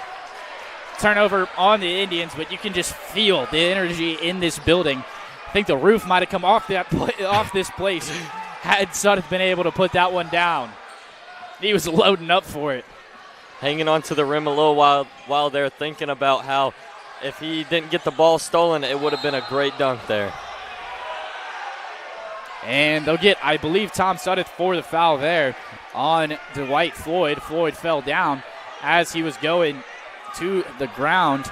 Sudduth, I think, got a little bit of his hands on him, so they'll get Sudduth his second foul of the night. Sudduth saying to the ref, all ball, but ref will say otherwise. And Indian student section starting to let him hear it. Jordan Hill with the steal, and he was tripping all over the place, not able to wrangle it. Lost it for a second, wasn't able to regain control. It was Jordan Hill, and it's a turnover on the Indians. And Hill is a scary sight to see for these Panthers. He is locking down their main ball handler, and they seem to be fearing him a little bit here tonight. Working with the ball now is Dwight Floyd. Floyd looking for somewhere to go with it, but he'll just try to drive inside, and he was looking for Holden Hines, but ball was poked out by Tom Sudduth, who gives it to Andrew Voiles. Voiles not able to finish at the rack that time, off the iron, a little bit too short. Coming the other way now is Floyd again. He'll give it over into the hands of Justice. Good move. Got Tom Sudduth to fly by, and somebody, aside from Sammy Payne, is on the board for the Panthers. It was Asher Justice who laid it up and in after making a man miss. Got a little bit of reaction over here from the Elmore County crowd after making Lombardi go in the air a little bit there. And Lombardi not able to finish at the rack that time. Layup off the mark there, and Panthers working the other way. Going to call a carry on 14. Dwight Floyd, he doesn't seem to be too happy with that, but the student section for the Indians sure does. Indian student section definitely thrilled about how this game is going so far. Indians with a good lead at 16 points here early in this second quarter. Lombardi's going to inbound this one into the hands of Voiles, and Voiles will walk across half court as he calls some plays. And Voiles starting to work. Gets a screen from Tom Sudduth, and they'll look for him. Not able to get it that time. Ball was poked out by Holden Hines, and now Gage Davis working the other way, but he has it stolen by Jordan Hill. Lombardi with one man to beat. Spin move off the mark. Would have been a good bucket there from Miller Lombardi, but rebound goes into the hands of the Panthers. Jordan Hill not Jordan Hill. That is going to be Gage Davis shoving Jordan Hill off of him. Hill looking for a foul, but ref won't call. And about a 7-foot jump shot there from Asher Justice. Points on back-to-back not back-to-back possessions there, barring the turnover, but scoring on back-to-back chances, I suppose, was Asher Justice. He's got 4 now, and Panthers in double figures. Voiles steps into a 3, not able to get it, and he'll try it again after the offensive rebound by John Hudson Wingard. Voiles has got it that time, and he's got 10 now. And the Panthers are going to hear it once again from the student section, doing those 3 guns right at them. And ball stolen by Jordan Hill. Nobody home in front of him. Lays it up and in, and this Indian student section delighted to see Jordan Hill get his first points in this one. Indians still coming out in this full-court press, and Jordan Hill, after scoring the bucket, will pick up a foul there, guarding Gage Davis. Hill's got that good defense, but he can't play too aggressive. Too aggressive, you're going to get too many fouls. But he continues playing this way and doesn't draw too many fouls. He's going to be perfect. Lombardi and Sudduth will come out of the game to make room for Caleb Ballard and Chris Robinson. Smiley out there as well. John Hudson Wingard and Andrew Voiles bringing in your 5 out there for the Indians. Gage Davis with the rock now, guarded by Smiley. And he finally crosses half court and fired into the corner. Asher Justice working along the baseline there. Rejected by John Hudson Wingard, and it'll roll out of bounds. But a good block there from John Hudson Wingard. Wingard may not be as tall as Ballard, but he's got a bigger body, and he's going to be someone you should be afraid of when you go in the paint like that. He uses that body to his advantage on both ends of the floor. Really good rebounder is John Hudson Wingard. They'll pass out to the top. DeMarcus Rogers working down low. Got Caleb Ballard in the air, but not able to finish. And rebound goes to Andrew Voiles. Voiles hustles across half court, slows things down, and passes over to Chris Robinson, who loses the dribble after it was poked out by Shelton Darnell of the Panthers. But they'll actually get Darnell for the foul there. And that's Darnell's first foul of the night, and Robinson will get ready to inbound it. And he does into the backcourt to Andrew Voiles. Voiles calls a play. Screen and roll here. Caleb Ballard sets it, gets it, and whistles the play dead to the officials. Ballard was thinking he was going to get that one on the shot. He will not, so Indians will have to inbound this one. They're going to call a foul there on Asher Justice.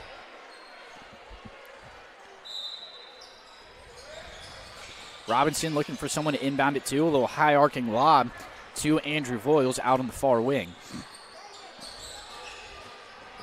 Voiles driving inside. Passed it to Chris Robinson down in that low post. Don't see him down there too often, but not able to hang on to it. And a three rejected again by John Hudson Wingard. This time it's coming out of the hands of Darnell. Caleb Ballard not able to finish at the rack, and rebound goes to the Panthers. Considering being down by 29, the Elmore County defense doesn't seem too shaken and not too worried about this score here. 29-10, the Indians lead it. 3 minutes and 30 seconds to go in this second quarter. Davis with the ball now. He's guarded by Caleb Ballard, and they'll set a screen on him. We're holding Hines, and ball tipped a few times in the air, and it goes off the hands of Darnell. Turnover on the Panthers. And inbounding from right in front of his own bench is Robinson. He'll just toss it over to Voiles there. All of the Panthers waiting on the other end of the floor. Robinson with the ball now. Caleb Ballard working down low. But Holden Hines will foul him as he tries to get the shot off. And that shot never really had a chance. Hines got a good hold of that shooting arm for Caleb Ballard. Second foul of the night for Holden Hines. And Caleb Ballard's second chance to the free throw line. As the Elmore County Panthers take a timeout, we'll take one of our own. We'll be right back on the Collier Ford Wetumpka Sports Network. Protect what matters most with State Farm agent Jackson Hagan in Wetumpka. From auto and home to life insurance, Jackson Hagan and his dedicated team offer personalized service to ensure you have comprehensive coverage tailored to your needs. As a local agent, Jackson Hagan understands the unique challenges you face and is committed to guiding you through every step, from quotes to claims. Trusted a neighbor who truly cares. Like a good neighbor, State Farm agent Jackson Hagan is there. Call 334-478-3864 for a quote today. This is Beverly Wright.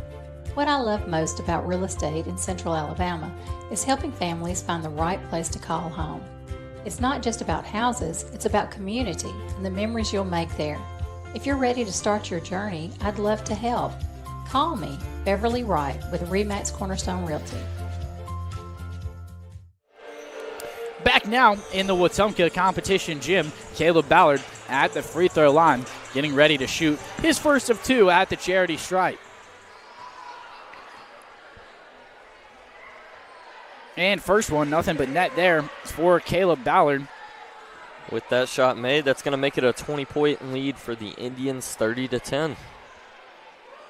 3 minutes and 13 seconds left to go in this second quarter, that is. Second free throw off the mark there from Caleb Ballard, and Panthers trying to work the other way quickly, but the ball is stolen, and a good fast break opportunity here for the Indians. Andrew Voiles lays it up and in, but I think they'll call the foul there. Not too sure. Oh, okay, it was an and one opportunity there, or coming for Andrew Voiles at the line. Getting the foul there was Donovan Aldridge for the Panthers. Aldridge, I believe, trying to draw a charge there, but obviously didn't have his feet planted, and that's going to give him a foul. Voiles not able to convert on the and one opportunity. Just under 3 minutes to play here in quarter number two in Wetumpka.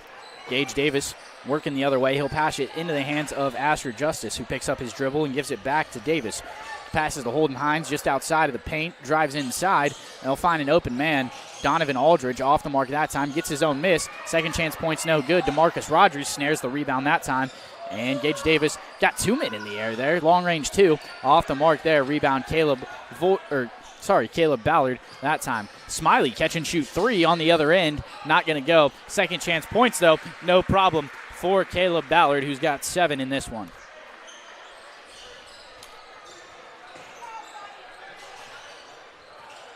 Nine, actually. Missed a bucket there. And a backcourt violation for the Elmore County Panthers. They lost the pass. It was intended for DeMarcus Rogers. And after he hustles to go get it, it'll be an over and back violation. LT Davis getting his first minutes in this one.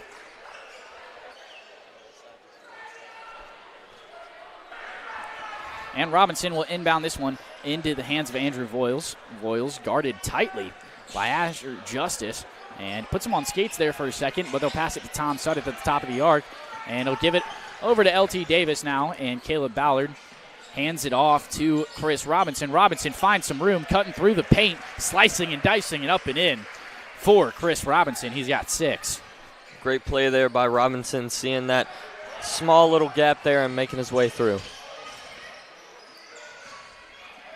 And thinking about the 3 twice, there was number 3, Seth McGee, but he'll pass it into the hands of Gage Davis, who misses the layup there. And Panthers get the offensive board and swatted out of the air. DeMarcus Rogers shot by Caleb Ballard, and Ballard snares it off the block and passes it over to Andrew Voiles, who's got it on this side of half court now. Voiles, quick spin move, making number 3, Seth McGee, go all around the place. And Chris Robinson gets the pass from the paint, dribble drive, pass there from Andrew Voiles, and Robinson dropped in a 3, nothing but net that time. Indians with a 29-point lead now. Bodies hitting the floor all over the place. Ball flies out of bounds, waiting for a call from the officials, and they'll say it's still Panthers ball as Asher Justice will check out of the game, and Dwight Floyd will come back in his place. Coach Thomas talking to the ref, saying it should be Indians ball. Chris Robinson looking at the ref, thinking it should be Indians ball, but ref will say otherwise.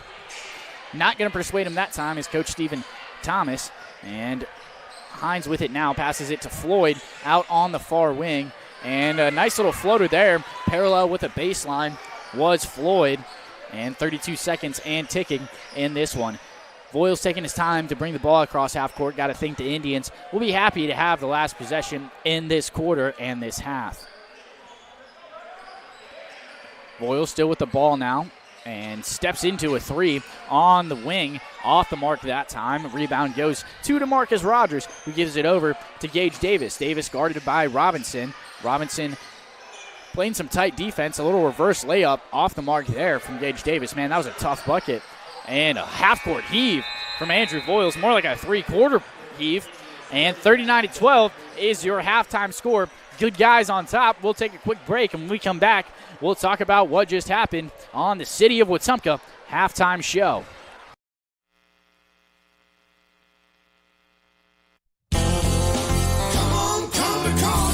Looking for power, performance, and adventure? You'll find it all at Collier Ford in Wetumpka. For more than 70 years, Collier Ford has been proudly serving the River region since 1952, helping families and businesses hit the road with confidence. When you think trucks, think Collier Ford, home of the legendary Ford F-150, built tough to handle any job. If adventure is calling, Collier Ford has the bold and capable Ford Bronco, ready to take you off the beaten path. Want that same spirit in a smaller package? The Bronco Sport is waiting for you at Collier Ford. From great ideas to family service, Collier Ford makes buying your next vehicle easy, fun, and stress-free. So whether you're hauling, exploring, or just cruising through town, make your next stop Collier Ford.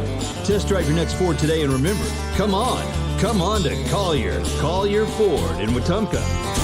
Come to Collier.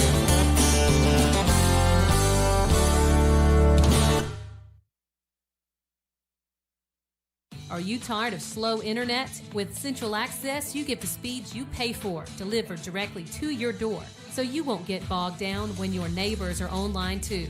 Stream, game, work, and video chat. No contracts, no data caps, no price hikes, nothing but an exceptional online experience. Check availability today at caecaccess.com. Central Access, your local link to broadband.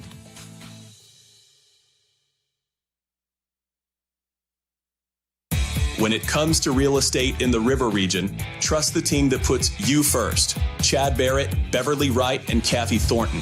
With experience, dedication, and a commitment to making every move smooth, they're here to guide you whether you're buying, selling, or investing. Together at RE/MAX Cornerstone and RE/MAX Cornerstone Plus, they're the names families across our community count on. Call today and let Chad, Beverly, or Kathy help with your next move.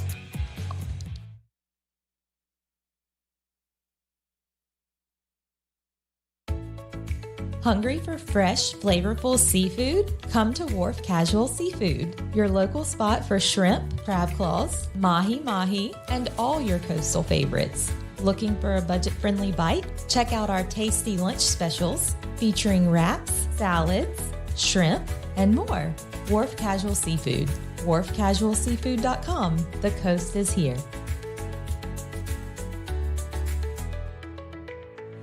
Looking to tackle your next home project? Look no further than Russell Do-It Center and Building Supply.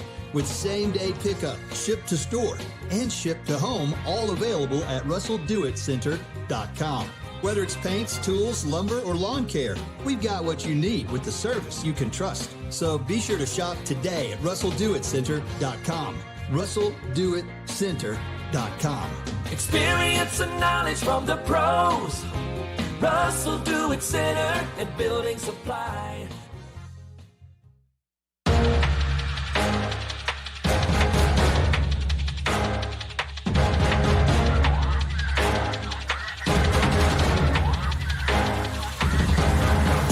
This is the City of Wetumpka Halftime Show on the Collier Ford Wetumpka Sports Network.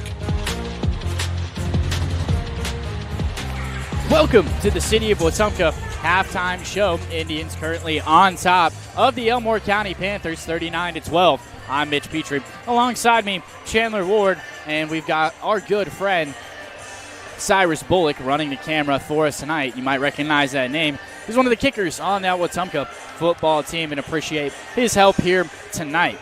Chandler, Indians had a really strong showing in that first half. What are your takeaways? Well, Mitch, I think that the Indians have just had a stellar game. Like you said, it's been very fun, very good. Second off, I think the Indians need to continue this full court press. It is working way too well for them, and they are playing lockdown defense. One player I'd like to mention for sure would be Jordan Hill. Jordan Hill has only picked up one foul, and he has picked himself up only 2 points, but his defense is definitely making up for that. He is playing lockdown defense, hardly letting defenders get past him, and just having a great game overall. Now, I think this Wetumpka defense should stay going how they are, and this Wetumpka offense should do the exact same. Yeah, to mention Jordan Hill has 3 steals. Another Indian with 3 steals is Andrew Voiles, but leading the charge in the terms of steals is number 4, Chris Robinson. He's got 4 to go along with that jersey number. Indians have 13 steals in that first half and had a few blocks to go with it as well. Caleb Ballard leading the way with 4 blocks. Got a couple of Indians in double-digit point totals. Chris Robinson and Andrew Voiles both with 10. Ballard right behind them with 9. And really everything seemed to be going right for that Indians offense there in that first half. Absolutely. The offense was just very efficient, Mitch. Lots of three-point shots were being made. Lots of easy layups and lots of dunks. That is one thing I love to see, especially at a basketball game. I mean, that's where you're going to see it. Caleb Ballard having 2 dunks, correct me if I'm wrong, and it's just great to see. Posterizing his own teammate as well.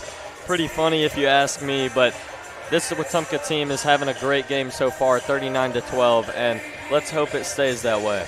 Hope it stays that way. We absolutely do. Indians have really gotten off to a dominating start. Girls got the dominating win. They won by 50 in the game just about an hour ago as the Indians come out of the locker room. Just a few minutes left to go here in halftime. We'll take a quick break, and when we come back, it'll be all action the rest of the way on the Collier Ford Wetumpka Sports Network.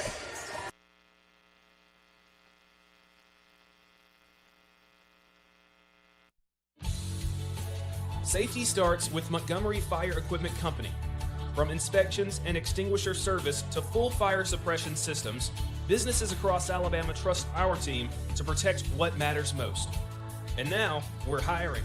We're looking for new fire technicians to join our team.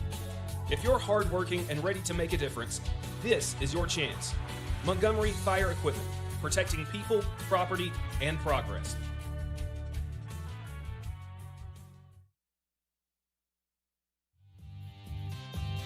Hi, I'm Kathy Thornton. I've built my business at RE/MAX Cornerstone Plus by being honest, dependable, and always putting my clients first. If you're ready to buy your first home, sell your current home, or just want to talk about your options, I'd love to help. Reach out today. Kathy Thornton with RE/MAX Cornerstone Plus, where neighbors become clients and clients become friends.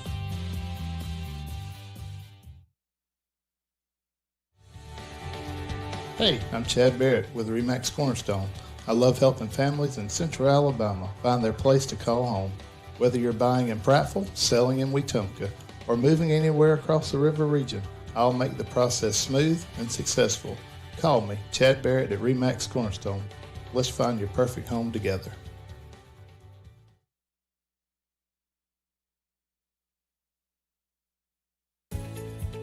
Your future starts at Central Alabama Community College. At CAC, you'll find affordable tuition, flexible class options, and programs that prepare you for careers in healthcare, technology, business, and more. Whether you're working toward a degree, training for a new job, or transferring to a 4-year university, CAC is here to help you succeed. Enroll today and take the first step towards your future with Central Alabama Community College. Visit cacc.edu to learn more.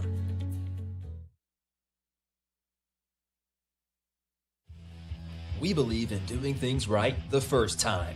That's the promise behind Finish Line Garage Floor Systems. Powered by Precision Floor Care, our custom garage floor systems are designed to be tough, stylish, and built for the long haul. With a team rooted right here in the community, we deliver quality you can count on. Finish Line Garage Floor Systems. Let them rest on the best. Visit FinishLineGarageFloors.com today.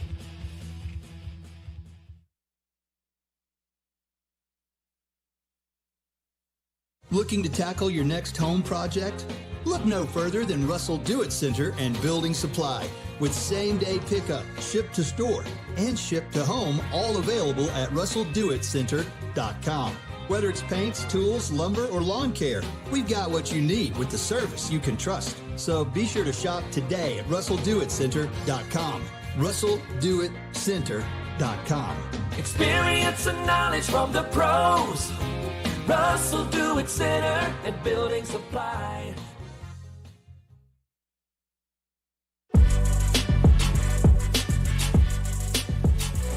And welcome back. It's almost time for second half action here in the Wetumpka Competition Gym. Indians will have the ball to start this one with a 27-point lead, 39-12. They're on top of the Elmore County Panthers.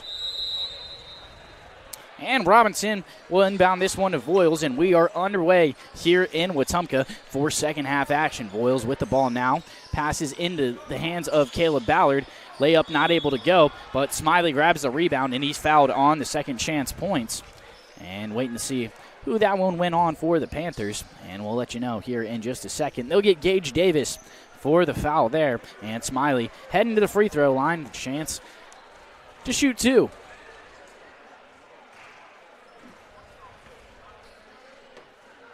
And that one rolls around and out for Jeremiah Smiley.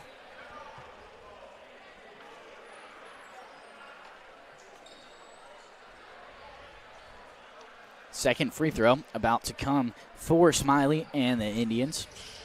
And that one drops right through for Jeremiah Smiley. He's got 3 points in this one. And Indians with a 28-point lead now. And with that free throw, that'll help the Indians break 40 tonight. I'd expect him to go a lot higher than 40, as I'm sure you do as well. Looking for an open shot are the Panthers. Ball in the hands of Holden Hines at the low post. They'll pass it out to Payne at the top of the key.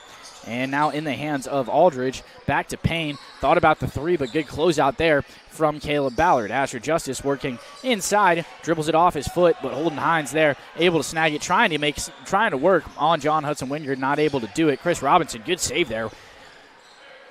Ball went off his hands off the rebound and just jumps as he's going out of bounds and flicks it back in to John Hudson Wingard, and Robinson back with the ball now. Driving along the baseline, good feed there to Caleb Ballard, not able to get it to go. Too short that time.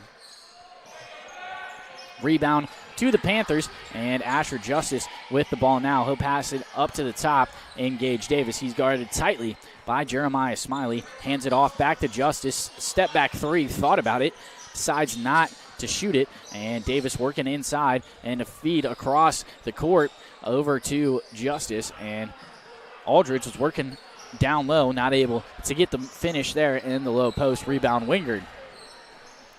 Robinson with the ball now, trying to drive inside, but that was poked out by Sammy Payne there and straight into the hands of another Panther. Gage Davis with the ball now just in front of the half-court logo, drives inside of the arc, but that's where it'll end. He'll pass it over to Sammy Payne. Payne, after dribbling for a few seconds, gives it back to Davis. Davis will hand it off to Donovan Aldridge and gives it back to Davis. Nothing coming easy here for the Panthers. This Indians team playing some really tight defense. Another deep three for Sammy Payne off the front of the rim. Won't get the friendly roll that time, but an offensive rebound is lost after a pass falls out of bounds and into the hands of Caleb Ballard. And Smiley went up for the layup. Put back dunk for Caleb Ballard. That's his third dunk of the night, is Caleb Ballard. 6 points and dunks, Mitch, is something you're not going to see much out of a high school basketball game. But Ballard gets up there and proves that it definitely is possible. And another three from Payne off the mark this time. Wingard went up for the rebound, wasn't able to snag it. And another three for Payne off the mark again. And Voiles gets the rebound this time, and no passes. He'll bring it across half court himself. Passes it down to Robinson in that low post, and I think they'll get Gage Davis for the reach-in foul there. And they will. Indians will get ready to inbound it. And it'll be Voiles inbounding it this time.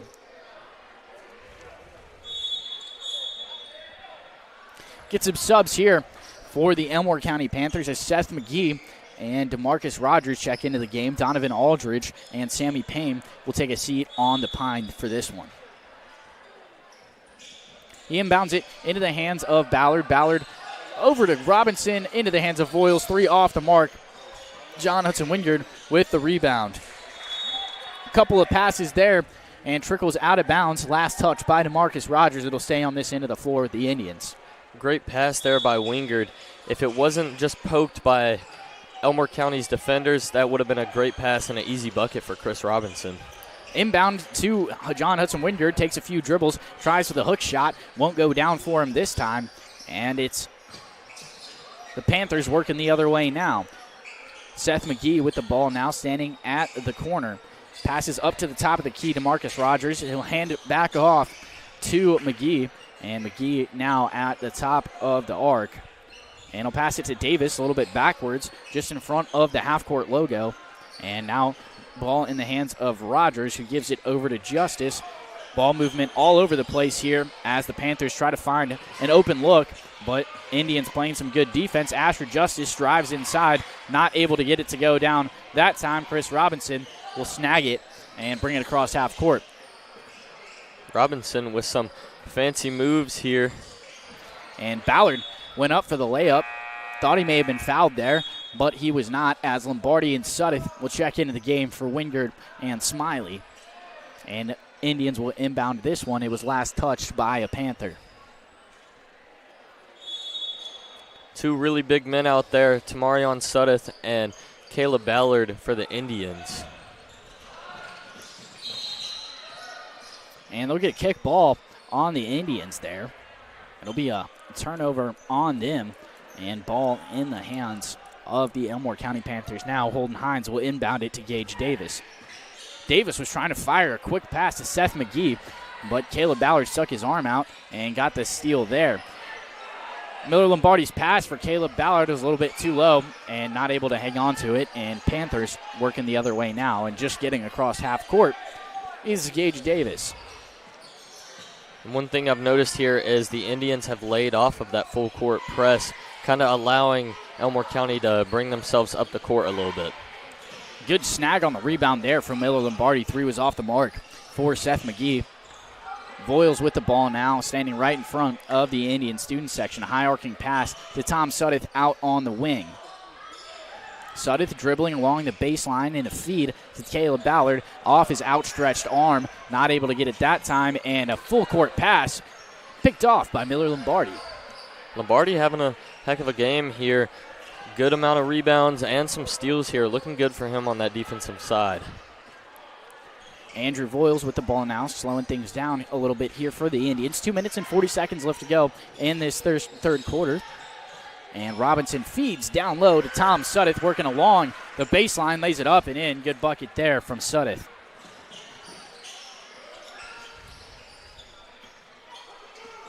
.32 lead now for the Indians, 44-12. Good guys on top.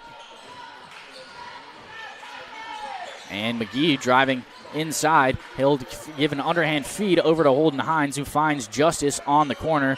3 rattles around, decides to not go in. And the ball poked out of Chris Robinson's hand by DeMarcus Rogers. But last touch by Rogers, and Indians get ready to inbound this one. 2 minutes and 6 seconds left to play in this third quarter. Stay connected with Central Access. Get blazing fast internet starting at 300 megabits per second for just $59.99 a month. Reliable, affordable, and delivered straight to your door. Central Access has you covered. Central Access, your local link to broadband. As a 3 comes out of the hands of Andrew Voiles, just hits the rim and drops straight through. Good bucket there from Andrew Voiles. And again, you are going to hear it from the crowd every single time Andrew drops a 3. Yeah, well, you've seen the student section start to file out a little bit here. Probably convinced that the Indians are going to get a win here, and it's looking like it, as it's a sizable margin at the end of this third quarter. Layup off the mark that time, working the other way quickly, was Robinson. He fed it to Andrew Voiles. Layup didn't go that time. Minute and 19 seconds left to play in quarter number 3. Third quarter brought to you by Radio Alabama Sports. Game on! And a nice little layup there from Seth McGee for the Elmore County Panthers. McGee will finally put himself on the board for this game. Robinson trying to do it all himself. Goes up, but they'll call a jump ball on the floor. I think it was Seth McGee who got his hands on that one to tie it up. Possession arrow points the way of the Panthers, and it'll be a turnover on the Indians. Jordan Hill is going to check in, replacing Chris Robinson. Robinson looking a little upset by that, but Coach Thomas is calling what he thinks is the best option here. 47-14, Indians lead it, and I think they'll get Voiles for the reach-in foul there. It's either Voiles or Lombardi. They'll give it to Lombardi, actually, not Voiles. Scratch that. First foul of the night for Miller Lombardi. And Panthers will get ready to inbound it, but Indians back out in the full court press, playing some man coverage here.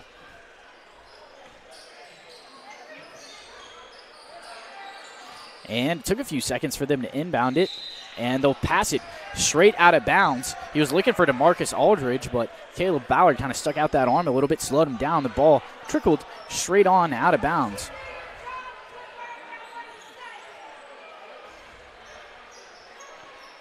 And Voiles will inbound this one for the Indians.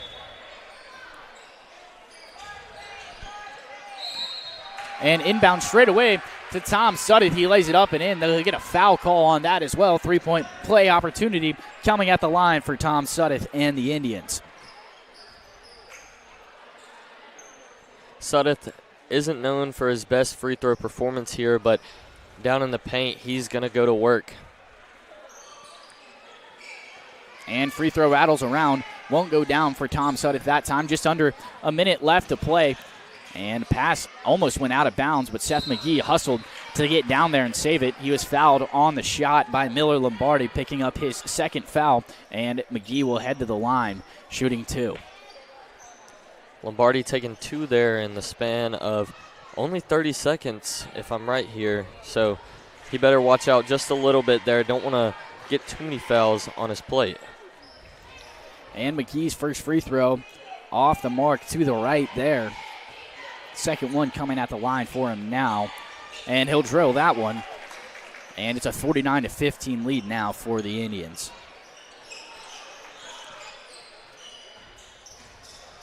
Boyles, no-look pass out to the top of the key in Jordan Hill. Passing around now, catch and shoot 3, contested for Andrew Boyles, short that time. And Dwight Floyd lost it for a second, but he's got it now, guarded by Jordan Hill. And he'll take a hard screen there from Holden Hines. And looking for an open shot now are the Panthers, driving inside. It's Asher Justice in and out. And rebound goes to the Indians and Jordan Hill. Hill gives it to Lombardi, who gives it back to Hill. Hill standing in front of the midcourt line now. Passes it over to Voiles, gets a screen from Tom Sudduth. And he was looking for Sudduth down low, but DeMarcus Rogers got his fingers on it. And the Panthers come down with it. And a full court heave off the mark there for Dwight Floyd. And it's a 34-point lead for the Indians, 49-15, as we close things out during the third quarter. We'll be right back on the Collier Ford Wetumpka Sports Network.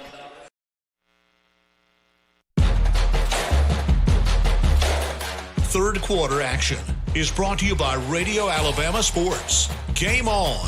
Online at radioalabamasports.net.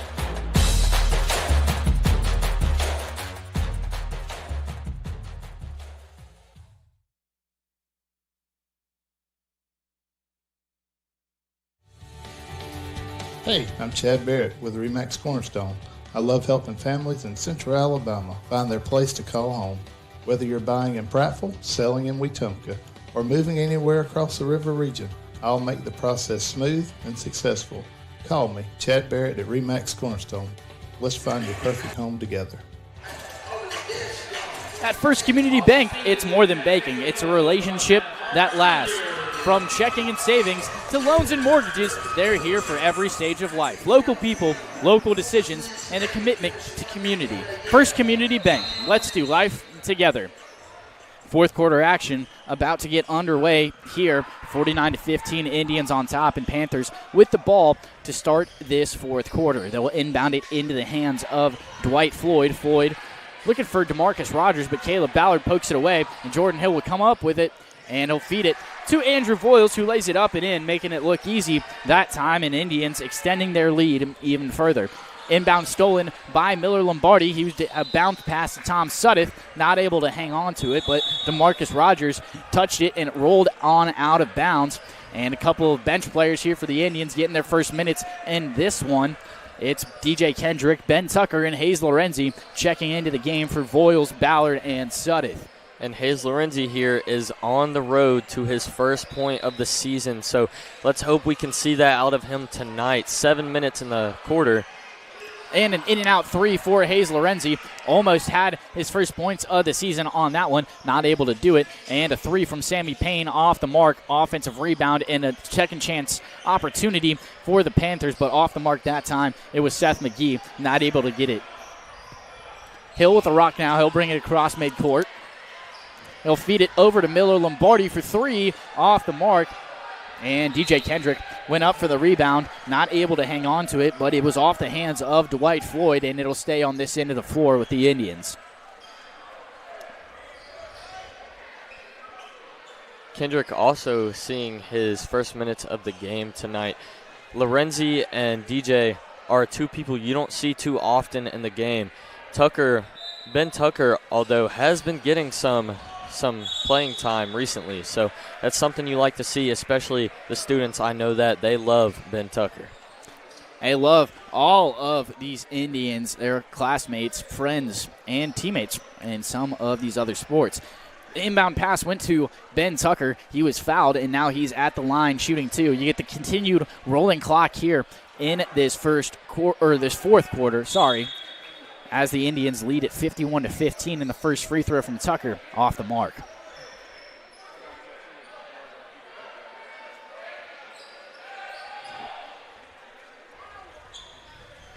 Second free throw about to come for Ben Tucker and the Indians. They've got a 36-point lead and make it 37. 52-15, Indians on top. And with that, Ben Tucker will put himself on the board with 1 point off of that free throw. And a three comes out of the hands of Shelton Darnell. That's his first points of the night. And 52-18, your score now. Jordan Hill with the ball. Working the other way, he'll hand it off to Lombardi. Lombardi loses it on a spin move, and Asher Justice gets it now.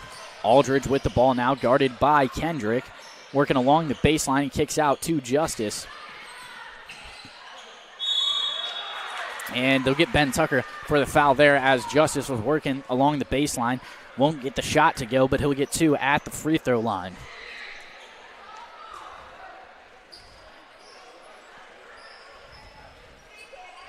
Come to Collier. The 2025 Ford Model Year Sales Event is happening now. Drive over to Collier Ford on U.S. Highway 231 and drive home your new F-150, Bronco, and many other new Fords for less.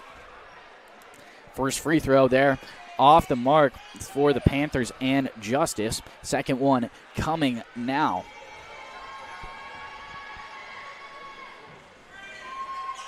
And that one also off the mark, but it'll stay with the Panthers. A couple of missed shots there, but still in the hands of the Panthers. Good job on the offensive glass on this possession. Cutting with some room, Shelton Darnell, he lays it up and in, and the Panthers now cutting the Indians' deficit to 32. Kendrick with the ball now. He's driving inside, feeds it to Penn Tucker in that low post. Lorenzi thought about the three, picks it up, and he'll pass it over to LT Davis. Davis tucks that ball like a running back, and as he tries to lay it up, it was swatted by DeMarcus Aldridge, and Floyd with the ball now on this side of the court for the Panthers. Trying to do it all himself, and lay up off the mark there. Just laid off the glass, and nowhere else. Straight into the hands of Jordan Hill.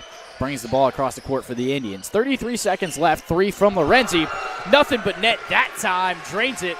And the Indian student section, what's left of them, loves that. First points of the season for Hayes Lorenzi. And right there, Hayes Lorenzi, I know he's got some excitement there. It has been 9 games, 10th if you're counting this one, and Lorenzi is going to get his first points with a 3-ball. Good shot there from Hayes Lorenzi as the ball works its way out of bounds, but it was the last touch by an Indian, and Panthers getting ready to inbound it now. 2 minutes and 45 seconds left in this fourth quarter. Indians with a dominating win, it will look like, barring a miracle for the Elmore County Panthers. Inbound this one to Justice. Justice over to Rogers. Bounce pass with a little bit too much on it, but it's still handled by DeMarcus Aldridge. Aldridge picks up his dribble, working inside. Takes a few too many steps, and they'll get a travel there. And it'll be Indians' ball after the turnover. Lorenzi inbounds it to Jordan Hill. Hill with a smile on his face as he brings the ball across the court. Hard not to be a little bit happy when you got a lead as big as you do. Indians on top by 35 as it stands right now. Good ball movement here from the Indians, and they'll give it over to Lorenzi. Lorenzi 5 feet beyond the arc off the front of the rim. No good at that time. A minute and 40 seconds left in this fourth quarter. Panthers working, and passing into the hands of Dwight Floyd. Bounce pass is picked off, and he'll get, I believe, Jordan Hill for the foul there, blowing it dead before the Panthers or the Indians have a chance to make anything happen on the fast break. And they'll get ready to inbound it, will the Panthers and DeMarcus Rogers. And that there could have been Hayes Lorenzi's 5 points there. Got that ball, but Hill had a foul, and that stopped Hayes Lorenzi from getting all the way down the court for an easy layup. And they'll get DJ Kendrick for the foul there. And still not into the bonus are the Panthers, 54 seconds, and ticking away in this fourth quarter. Man, that clock really moves fast when they keep it running.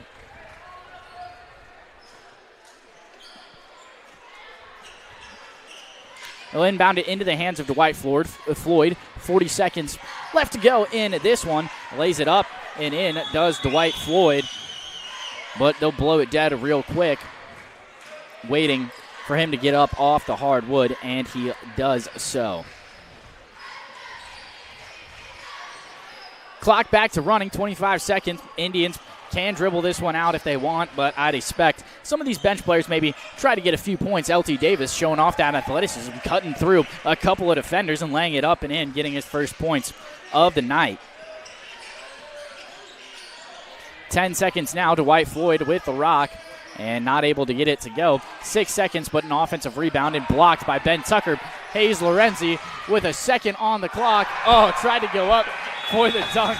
Not able to get it down, but 57-22 is your final score from Wetumpka as the Indians get ready to play Chilton County tomorrow night. We'll take a quick break. When we come back, it'll be time for the RE/MAX Cornerstone Plus Realty post-game show, and we'll talk about the next time we'll be on the air and recap things from tonight.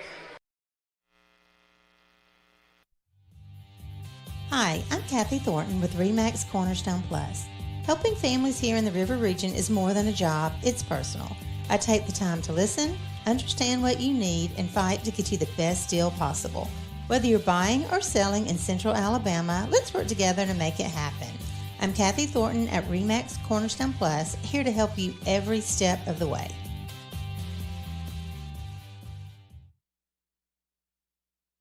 When your job depends on quality building materials, depend on Russell Do-It Center and Building Supply.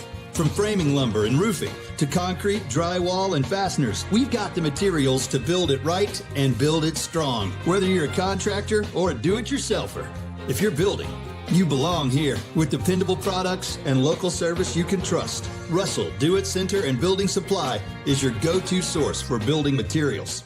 Experience and knowledge from the pros. Russell Do-It Center and Building Supply. We believe in doing things right the first time. That's the promise behind Finish Line Garage Floor Systems. Powered by Precision Floor Care, our custom garage floor systems are designed to be tough, stylish, and built for the long haul. With a team rooted right here in the community, we deliver quality you can count on. Finish Line Garage Floor Systems. Let them rest on the best. Visit FinishLineGarageFloors.com today.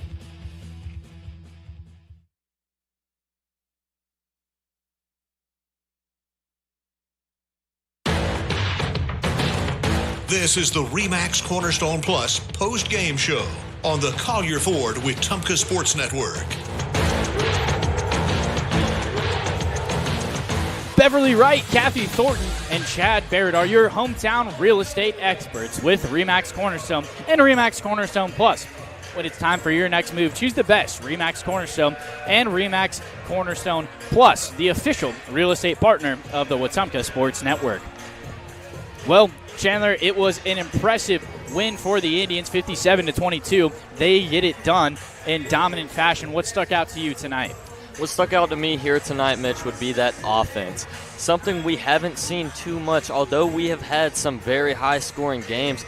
The Indians' offense, their efficiency lacked just a little bit. Tonight, the efficiency was ecstatic, on fire. Part of it, I think, had to do with the student section absolutely lighting up the gym, making sure they were heard. But the other part of it is just the fact that this team is so charismatic, and the chemistry they have together works perfectly. It absolutely does. Indians really got it done on both ends of the floor tonight.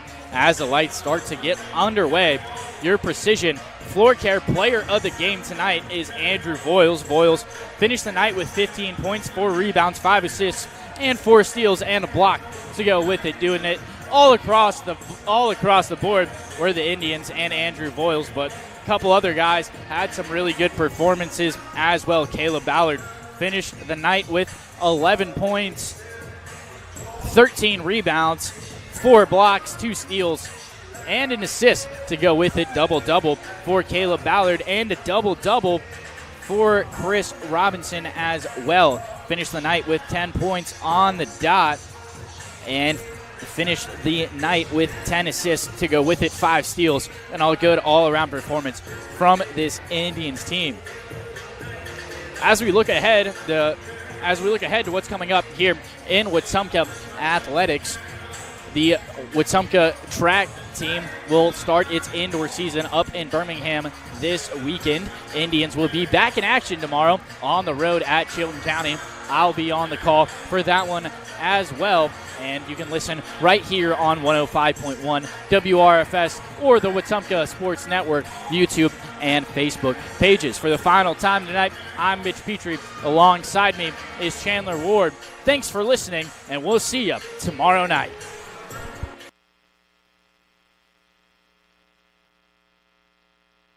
You've been listening to the Collier Ford Wetumpka Sports Network, home of the Wetumpka Indians. Presented by RE/MAX Cornerstone Realty and RE/MAX Cornerstone Realty Plus, Central Alabama Community College, and the City of Wetumpka. Sponsored in part by Collier Ford, Central Alabama Community College, RE/MAX Cornerstone Realty and RE/MAX Cornerstone Realty Plus, Baptist Health, and Baptist Ortho Now. The City of Wetumpka, Central Access, Russell Do-It Center, State Farm Agent Jackson Hagan, Wharf Casual Seafood, First Community Bank, Montgomery Fire Equipment Company, CAC Adult Learning, and Precision Floor Care. The Collier Ford Wetumpka Sports Network is a product of Radio Alabama Sports and Radio Alabama. This broadcast is copyrighted by Radio Alabama for the private use of our audience. Any other use of this broadcast, descriptions, or accounts of the game without Radio Alabama's consent is strictly prohibited. Thanks for listening.